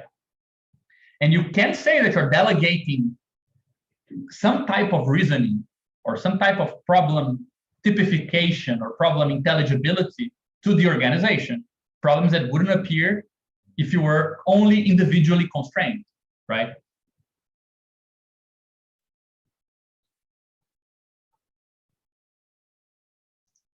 Yeah, so I mean, we just need to read all of this, understand everything, Yeah. And then we're done. Yeah, I agree with you on this last part. The behavioral meteorology seems to fit really well here in terms of like that functor you showed between the large system in that simple model of the experiment, right? You have this large system, like, I don't know, stars in space or something, and then you have this smaller system like a telescope, and then you have this functor which maps states in the larger system to states in the smaller system, and then based on that map you kind of construct this theory, right? And that can also be redescribed in terms of constraints, because there are some constraints in outer space governing the development of stars, and there are some constraints in the lens of the telescope that your eye even, and the kind of data you can record by looking at the sky, and then a theory is something which arises when we try to pass those constraints from one to the other. We make a link and say the constraints in one became the constraints in this other system.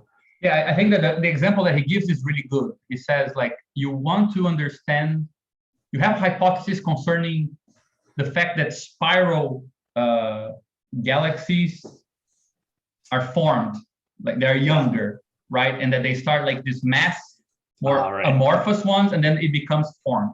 You have you're already aware of the fact that light travels at a certain speed, meaning that light gets to you after a couple, some time has passed. Mm-hmm. With that hypothesis, premise, you can turn your telescope to like you can zoom in further into space, and you should see more of these amorphous galaxies. And when you zoom out to a space that is closer to you, you should see more spiraled galaxies. If that zooming out and in the instrument that correlates with seeing more amorphous and then seeing more spiral, if you have a theory that can, if your theory has the principle that what's closer to you is the light that has traveled, no, it's the inverse, right? The light that has traveled the most. Yeah, I think you're right. Yeah, the amorphous is further away because it's the older galaxies, right? Yeah, so the older, but then it's the inverse, right? The older galaxies, the one that had time. No, they're still ones, like they're in the past, right? Mm-hmm. Yeah, they are in the past. Yeah, so the amorphous ones are in the past, and the spiraled ones are more in the present. So I can correlate the transformation of past to present in the galaxy system with the transformation in the zoom in and zoom out in the instrument, right? Yeah, zoom in and zoom out is a nice like knob, like that's our parameter space, right? Yeah, exactly. And then the propagate is how spiral is the galaxy. Yeah, is a distribution of spiral galaxies increase or decrease, right? That's the propagate, yeah. Yeah, that's the propagate. And then in the parameter space, you have what zoom changes will you do, and what are you expecting to see based on the premise that older galaxies are amorphous and young, and in time they become spiral, right? Something like that. Mm-hmm. Yeah, I don't think it would be a problem to redescribe that experiment that Sprott presents in the paper in terms of the surrogate reason. Like it seems like one thing could serve the purpose of the other, you know? Yeah, it seems very inspired by it, or like, yeah. I don't know if he quotes it, but it's no. It's totally independent. Yeah. Okay. So, I mean, I can think of other stuff that I think fits the same thing. For example, Robert Rosen's ideas. He has something that goes in a similar direction, but it seems like all these things, they kind of foment this idea of, you know, treating this sort of space of constraints of an instrumental organization as something that gets to interact with a larger unknown environment under certain parameters that can be changed by what you observe or the reaction of that environment. And all of this is described in a way that we can talk about how a local version of this gets to compose with other experiments, and then you can treat that as a larger thing. We could start talking about, let's say, how much should organizations need to share in terms of their parameters or their hypotheses to be able to compose together in some way, right? I think it's something Dennis and I were talking about. Like it's not difficult to see a situation where it's actually quite interesting that you get very separate strands of hypotheses to be tested that are incompatible with one another. But if you go up to a more abstract premise, they agree with one another, you know, and they're just exploring like branches quite further out. So you have like a very heterogeneous kind of directions of investigation, and they're not necessarily in total. They are in tension with one another, but they're not totally contradictory, because you can find a point inside the process within which they agree, right? I think that's actually a really good distinction between a tensed organization or tensed organizational ecosystem, whatever you want to call it, and a scission, a proper scission in politics, in a more profound sense, which is, if you look at organizations that took different principles and they are exploring them, if the point of envelope of the two strands still falls inside the political process. They're just different branches of politics in tension with one another. If the envelope falls outside of the political process in an object in the world, like they're all students, it's just like different political movements of students. They hate each other. They don't agree in anything. They don't compose in any premise. There's no strategic point of view which includes both of them. What includes both of them is the social objects that they form under regular conditions, right? They're all part of the student body. Then you can say that a scission happened and they are separate processes. But if that envelope point happens inside the struggle, right? For example, the anti-fascist delivery movement and treta no trampo, for example. You can say they are going there different ways, but it makes no sense to say that the envelope is outside of the political process, like what they have in common, right? So you can actually start making that nice distinctions, I think.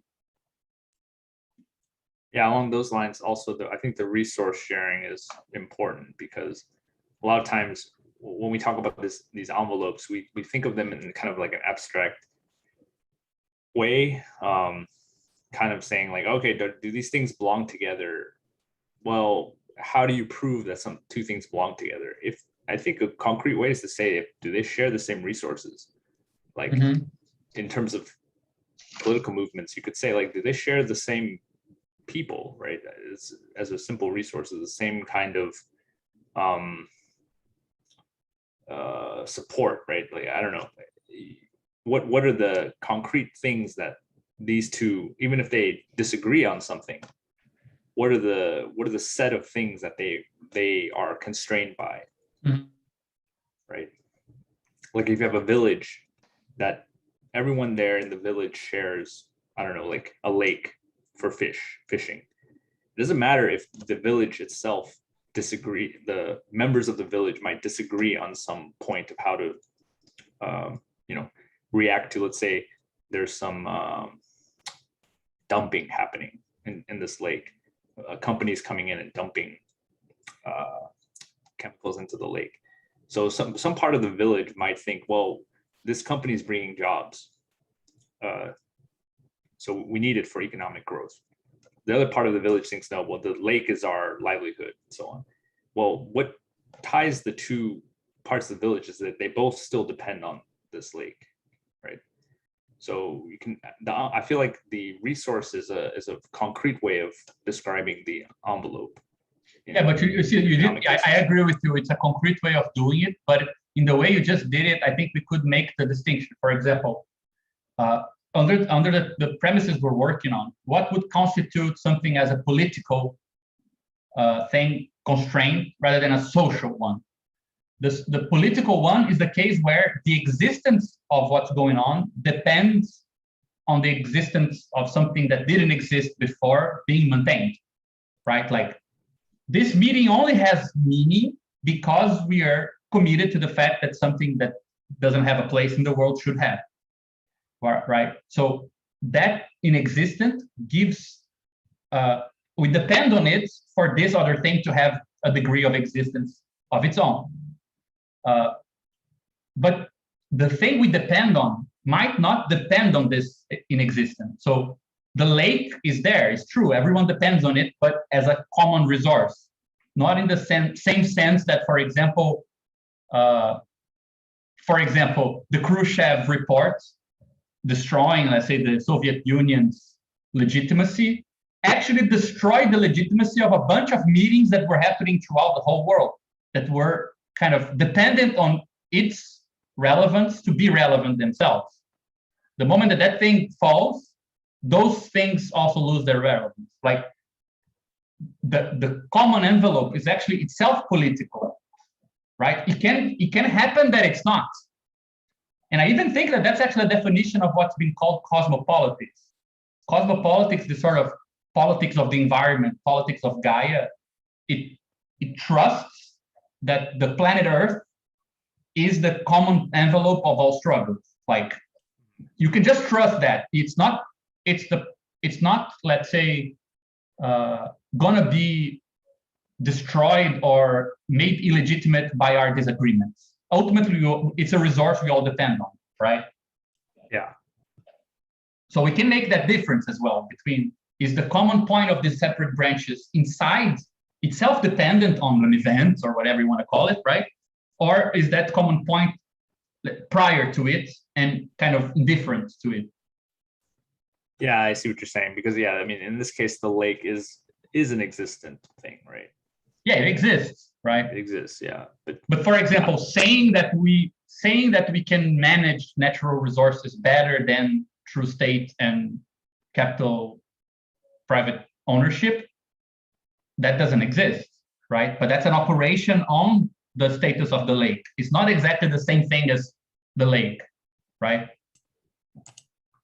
It's like, it's the all lives matter to the Black Lives Matter difference. Like, yeah, factually, yes, lives of everyone, that's the common resource. But you're going a bit like it's a way of depoliticizing at the same time that it tries to conciliate these different branches, right? Yeah, I think this is maybe we found a new way to address it, but I think this is a hard problem to solve, because yeah, like there's always a temptation to find something like that is more universally recognizable as an envelope. Yeah. To hold together the points, right? Like, how do you hold together the body? You need something like that has some existence to do that. Yeah, like, but for example, organs have existence, right? Yeah, but I think in cognitive science today we have a good example of this difference. Like the established vision of theory of consciousness in scientific thinking until recently was that we would explain it away in a more reductionist way, right? At some point, a bunch of different theories that are less reductive, that are more correlational or like axiomatic, like IET and so on, appear. They don't agree in many things, like the global workspace theory, but they're all kind of enveloped by the fact that they are not reductionist in a certain common sense that was around until some point. Like their intention, it might be even a productive tension in some sense. They don't agree amongst each other, but you can't really look at the, let's say, stable, neutral statement to find their common point. Like if you go up enough, looking for this objective common thing, you will actually lose the object that they are treating. Like because the neutral common statement is that that object doesn't exist. Oh wait, yeah. But now that I think about it, it's only in at least using Badiou's definition, only the very top of this lattice, let's say, is the inexistent. But along the way, you have these envelopes that don't have to be inexistent themselves, right? Yeah, but this is the point. Like, I mean, from what I understand, the way that this lattice of experiments would look like is that for him, this topology preserves conjunctions and envelopes from the world. So, for example, it's not like cars are no longer cars and roads are no longer roads. But if you have like a new ecological policy against private transportation, some collections of cars together, or the value of the bus or other forms of transportation become higher than before. So I think you have a part of it which is preserving a lot of information about the world, but then experiments are never just about preserving, right? It's always like something plus something slightly different. So it's never just the inexistence is the top, but every experiment needs to have a mixture of things plus the inexistent, like something that didn't exist. It cannot just have already existing stuff on its own, right? Yeah, I see. Like, so if you remove that inexistent dimension that you added to the picture, they just look like don't know, like you're just making veridical statements, right? No longer as if you're trying to say, okay, if that thing there exists, how about this thing here? Like if this crazy cooperative exists, how meaningful is this meeting of these workers in this other place now, wondering if they should create a cooperative, right? I mean, if the cooperative doesn't exist, that meeting, well, it exists, but it's no longer at stake the same thing, right? So it trickles down to the other things, right? Yeah, I definitely believe that the inexistent is always kind of there in the background, and I'm just wondering if the way we think about enveloping could be combined with this resource sharing in a better way, so that the actual economic activity of the two parts that are now dividing on some point have something tying them together, right? Something that is, yeah. But I think that something has to circulate between them. Yeah, but I think that you're treating this as a descriptive, but it might be a prescriptive point. Like it might not be a matter of, well, this is already the case. Well, because it is true in some sense, right? All political movements in the city are sharing the air. Therefore, they share things like pollution or security in some sense, right? Yeah.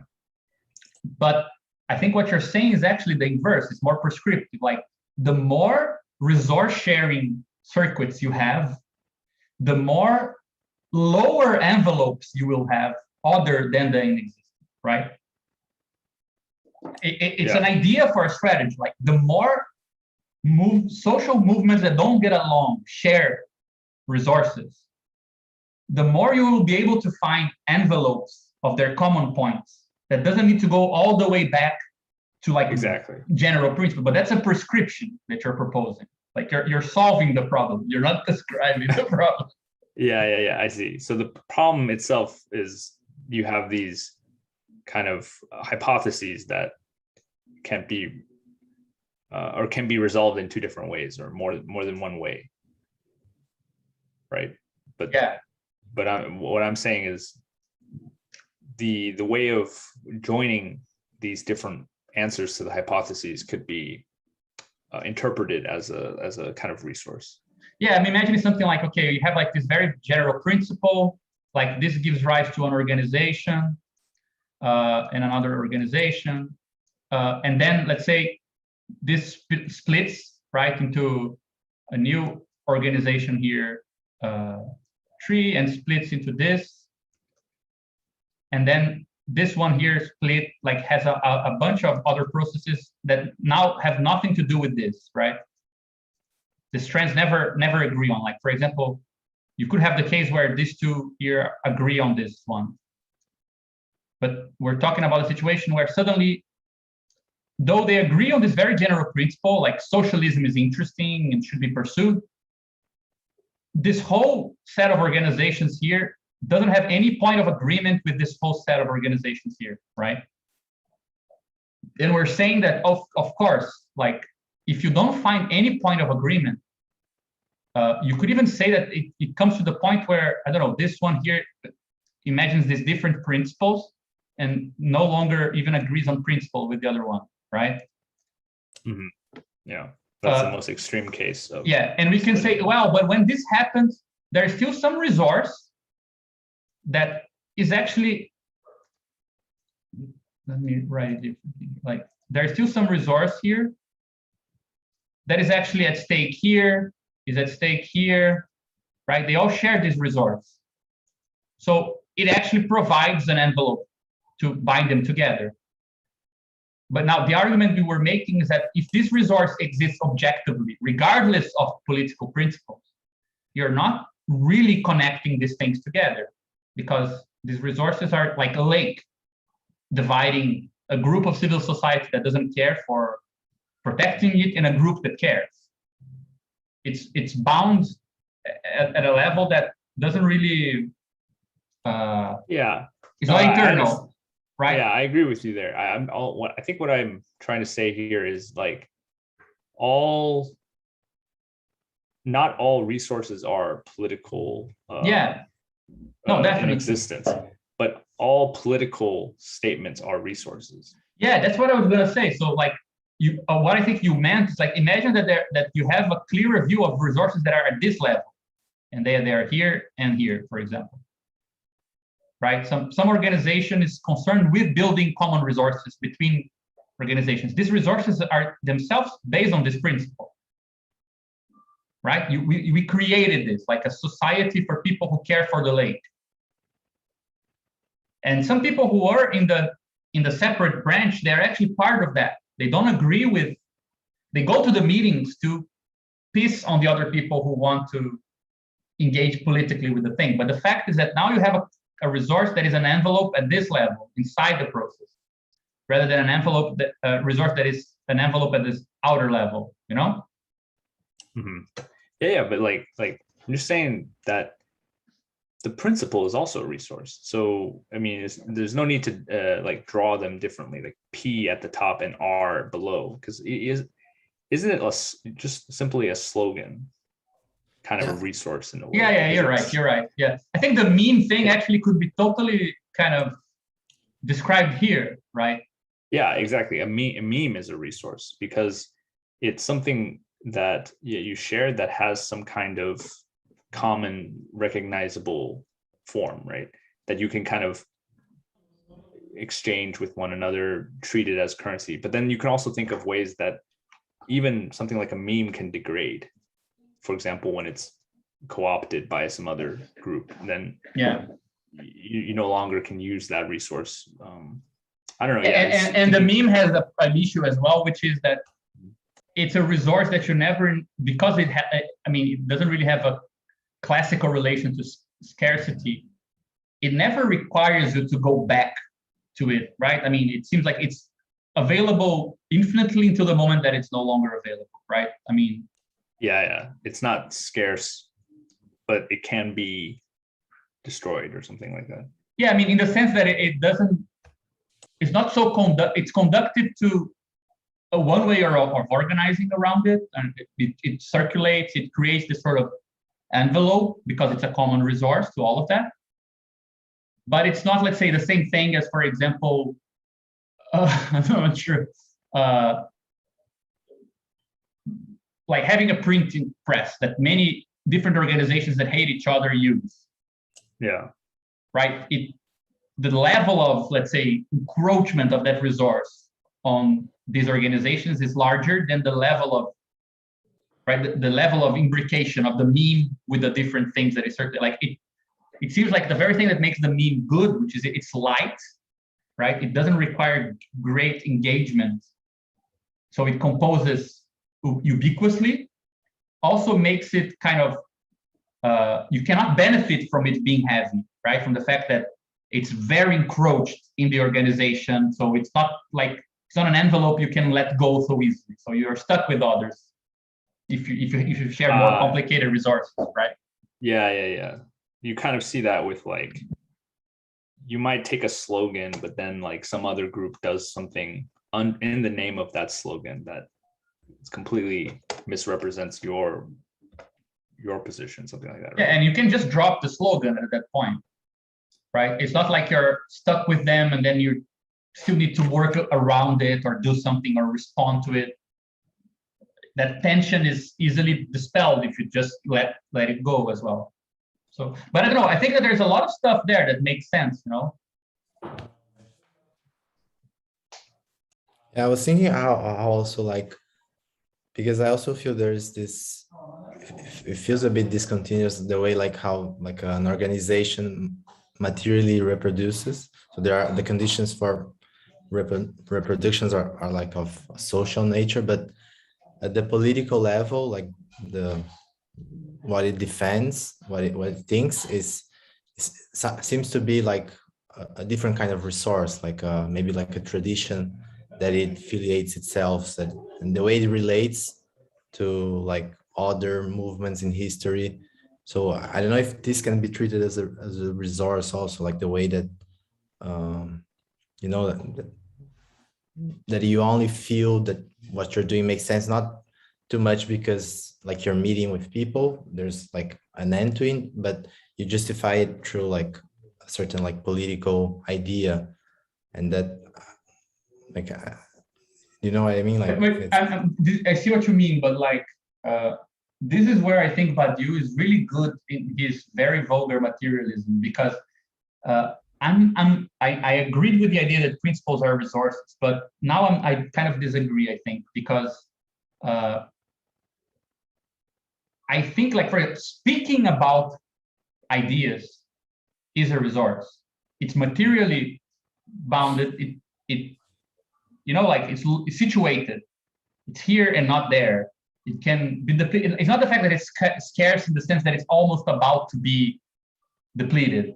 It can be infinite, but still be situated. Like you could invent a machine where we can speak forever, but it still is, you know, here and not there at some point. Like I think that's a relevant thing. Like an idea on a book might be a resource, but ideas like free floating in a way that their transmission doesn't change anything, their repetition doesn't change anything, you know, like their reproduction cost is zero, makes them, I wonder if like we want to treat them the same way we would treat like water, air. Yeah, I agree. Yeah.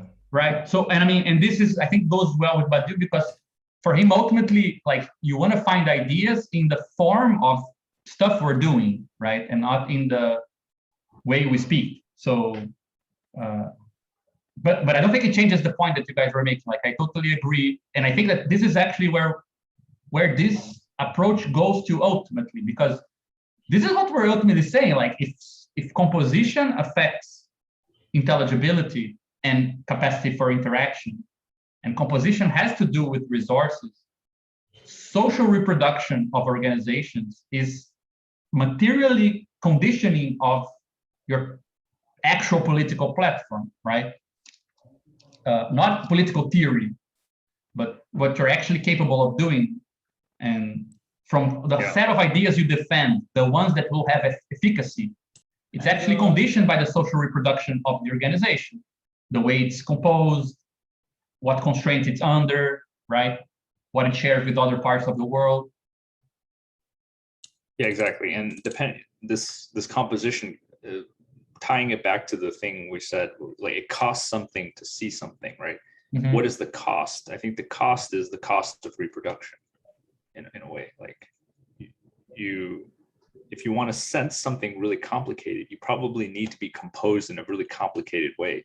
Mm-hmm. Meaning you have to pay a higher cost to continue sensing it. So you have kind of a fragility to the organization. Yeah.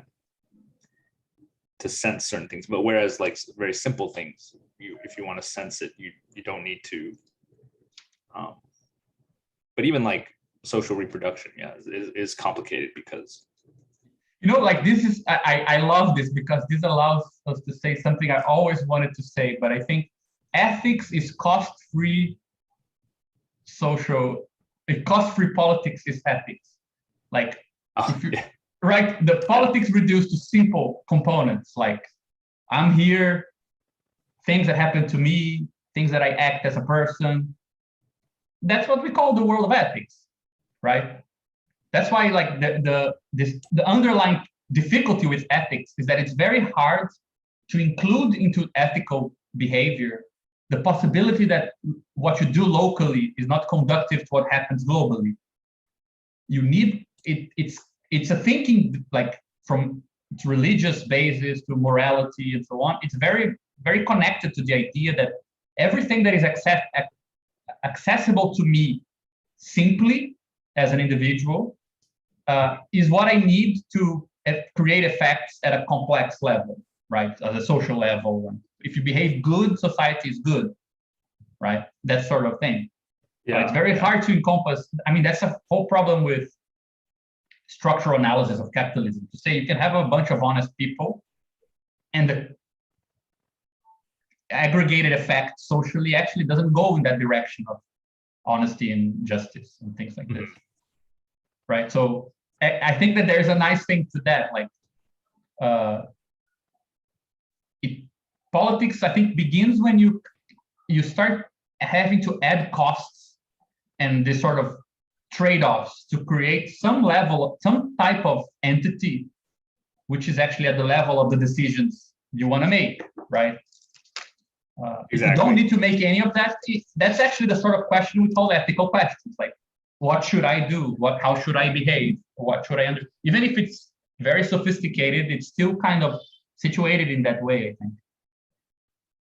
Yeah, that's a really good way to put it. I think there's this weird kind of constraint or maybe cognitive mapping problem there, because at some point the level of decision making, it stops mapping to the individual, right? So you kind of run into this doubt, right? You run into a doubt that, like, is this really the ethical thing to do, or like how do you maintain your principles?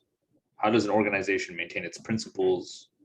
But usually you find this issue of like, you want to get more influence, but to get more influence, you're like forced to play some game that is like doesn't map to some individual ethical system, right? Yeah. And that becomes a problem, right? That's a scaling problem, because at the same time you need a certain amount of trust in the ethical position as well. Yeah, I mean, it's not to say that ethics doesn't exist. It's just that you can actually perhaps describe its scope a bit better, Exactly. And it's a nice kind of theory of,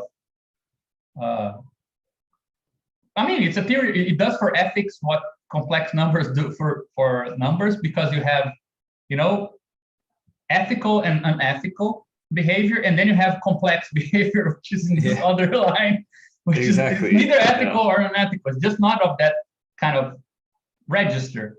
Yeah, it actually helps you raise ethics further, because you want to say, like, how do we map ethical into more complex, right?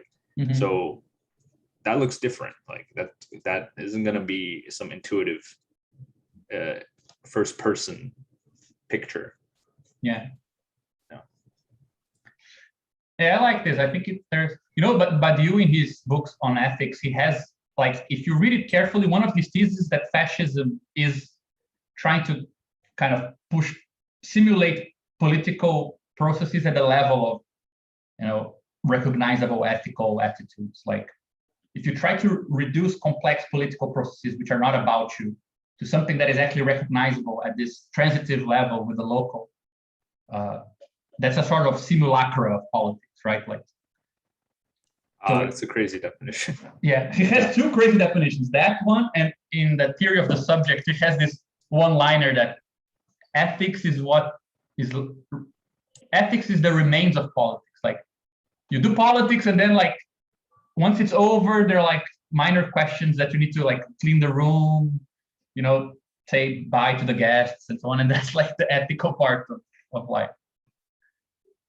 So yeah, he has a weird relationship to, like, defining the field of ethics, which I think is quite interesting as well. Yeah, but yeah, I think here, if we think about this resource, we try to take points and resources and we try to map them or consider them as the same. I think now we can really talk about constraints.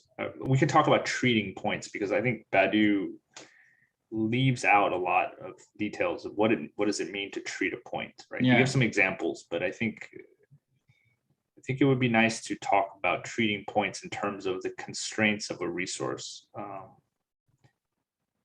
like somehow working with the constraints of some resource that you're sharing, even if you may not agree with everyone or all parties agree, there is something in common, a resource that puts a constraint on both parties. That's what allows the possibility of an envelope, even if that resource is something like a principle, right? It's a constraint that like if you have a principle, but it doesn't actually constrain any behavior, then it's nothing, right? It's not really. Yeah. But I still feel I don't know. there might be like this dualism in the resource sharing machines between resources and what he calls like something like actions or like directional. I feel there is also maybe like a meaningful distinction still between like social reproduction and political action that might be relevant. Like one thing I was thinking like how to formalize was I agree that there's this level of how social composition like constrains what we're able to do in terms of like resources, but there's like coming back to the memes and gestures, there seems to be like this other dimension on how like gestures are like can become like recognizable by learning about its efficacy in like interventions. They start to become like they stop being just gestures, like singular like gestures, and they start to be like social forms of this passage from like singular actions to like social forms seems to be what politics is about, like and the way it ultimately will become some form of like social reproduction, I think. But at the beginning, I think political action is about like creating like like coming up with certain behaviors that we don't know what they are, and then the moment we learn about it efficacy and it does something, and it's also not co-opted or like reintegrated into something like to capitalism, then it might become part of like the social reproduction machine of a movement. You know, now that you say this actually touches on something that I didn't realize before, but it's very important, which is if you look in logics of worlds, like you can talk about undirected composition and directed composition. Like undirected composition is atomic logic. Like if I say this I don't know, glass is on top of the water, if I localize the glass on the table, like the glass of water is on the table, I'm also localizing the table with regards to the glass of water. It's not directed. It's like every direction all at the same time. But when I talk about relations, modifications, and change, then it's directed. Something was one way, becomes another. I can talk about the process, the initial state, and the output of that. When you get to the political process for Badiou, the arrows, the path inverts. First, you have points, which are directed. You treat something, and it becomes something else. And then you have compatibility and, let's say, the sort of pseudo-atomic logic or the subjective atomic logic, right? How do these interventions compose together? So in the description of the world, resource comes first, machines come second. And in the case of political description or subjective description, machines come first and resources come second, which I think is what you were saying, right? Gestures become starts as a localized action, right? But then it becomes the thing that you can compose, and no longer in a directed way, it just becomes a thing that exists, right? Yeah. It seems like, relevant in some way. Yeah, like a strike fund, initially it's just like an action you do to solve like a localized problem of how to and then it eventually can become like a part of like the reproduction of it becomes a thing on itself, right? Yeah. And I think that this goes back to the distinction we were making when Dennis first talked about the issue of resources, and this let's distinguish between social resources, meaning common parts of the political process that were already there and you can remove the political existence and they remain existing. So they would be like social resources like nature and so on, and political resources, which are those that if you remove the politics, you lose them as well, right? Okay, yeah. Right. I mean, the strike fund is a good example of a political resource in the sense that it was created as a point, as an intervention. then it becomes available for composition and becomes a resource, but it's sustained on the point. It's sustained on the idea of a strike. If you remove the idea of strikes, you lose the strike fund as well. So we can make the distinction between, let's say, political resources and social resources, right? And even think of them in terms of partitions. Like if you can partition the world and remove the politics, and that resource remains, you can call it a social resource, right? And if you partition the world and take the political organizations out, and that resource disappears together, then it's a political resource, right? It's implicated in the process, right? Yeah, in that sense, politics becomes this like creation of resources that are not part of the world, right? Like they're, like you said, I mean, it actually fits perfectly with the whole equation of the formula of the existence of X depends on the existence of the inexistent, right? So yeah. The dependence is maximal between X and the inexistent. Yeah. So it's exactly like a political resource is one where its existence depends fully on the political process itself. Yeah. Yeah. And I think that, I mean, the crazy thing about it is the idea that even though it looks more frail in the sense that it's not grounded on pure social reproduction of the world, in some sense, it's actually more available as a resource than the lake, right? So like the lake is a resource that by sharing the lake, you're not necessarily sharing this political body, right? It doesn't go together with the lake. Whereas if you're sharing the strike fund, even if you don't care, you are sharing now in the political process. Like, for example, these guys who do the collective investment groups here in Brazil, this movement of the popular communities, MCP, they go to different places and they create this kind of social funds. People who live in like a slum or somewhere, they give a bit of money and they do like loans. I think I talked to you about this, Dennis, already. Like they have this very sophisticated, very interesting kind of way of doing loans. And if you put your money there, you get some interest back and so on. It only exists under the premise that, you know, communities can self-organize. It's illegal. Banks cannot, they don't offer credit to those people because they don't have like social identity and cards and things like this. So that is an economic resource that people share, like the possibility of you know, taking a loan or putting your money in a place where you get some interest back on your investment there, right? And it's connecting all these different activities in such a way that even if you don't share politically the idea, if you put your money there, you're actually sharing that political resource, right?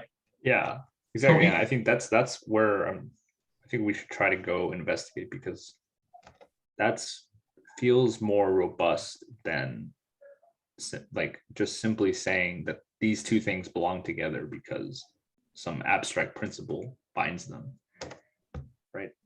Yeah, that's why I meant like I don't think the principles should qualify as resources if they appear like in abstract, right? Exactly. Yeah, I mean, you can do the partition text with philosophical political ideas. You can remove the whole world and they remain the principle. Therefore, they don't belong to the world, right? Yeah, exactly. So they're not really. There needs to be. Yeah. It needs to be that dependence in some material sense, even if it's not social reproduction, but there's some kind of I don't know.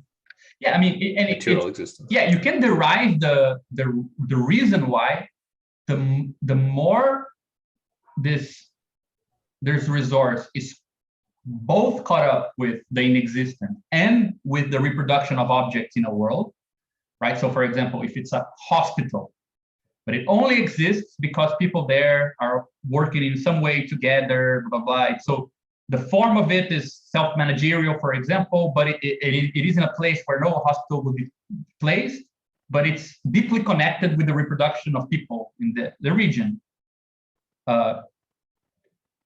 of course, the more it's entrenched in the social reproduction of people, the more robust it will be in terms of being one of these envelopes that you can trust, even if for myriad of reasons, things that develop from it are quite separate, right?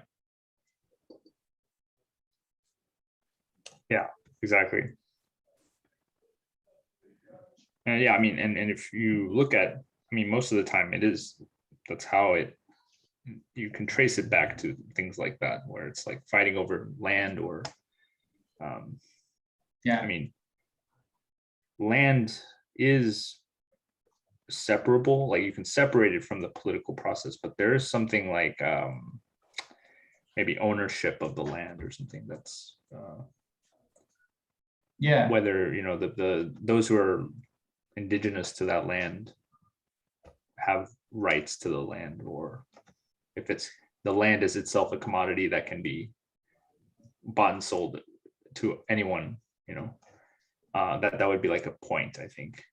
Yeah, because I think this is the point. Like, the weird thing is that ultimately political resources are more common than social resources. Like, not common in the sense that they exist in more profusion, but in the sense that it's actually quite ideological to, for example, to claim that a lake is common resource, because it's not common, right? I mean, yeah, even in the best case scenario, it's common to population around the lake. But for example, association of friends of the lake who are getting together to decide what to do with the lake, it's more likely to accept people who live away from the lake than the lake itself.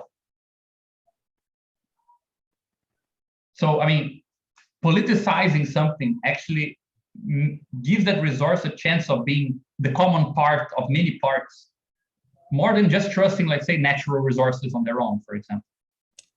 Yeah, that's also maybe a secondary question, but it's how do regular resources become caught up in this process and become politicized? And like you said, it's usually in the sense of like who has access to it or something like that. Yeah, I don't know. I think that's a big topic, really cool topic. I unfortunately, we didn't manage to keep it to 9 o'clock, like to. Okay, yeah. It's a regular time, but I need to go, man. I need to cook. I'll stay with your question in mind. Yeah, I'll think about it too. We can resume on. This is also a good segue because I wanted to present on Ostrom, the right? commons and Ostrom and the commons perfect. next time. So this is great. Planned it perfectly. Perfect. Okay, guys. See you. Take care, everyone. See you. Bye-bye. Bye.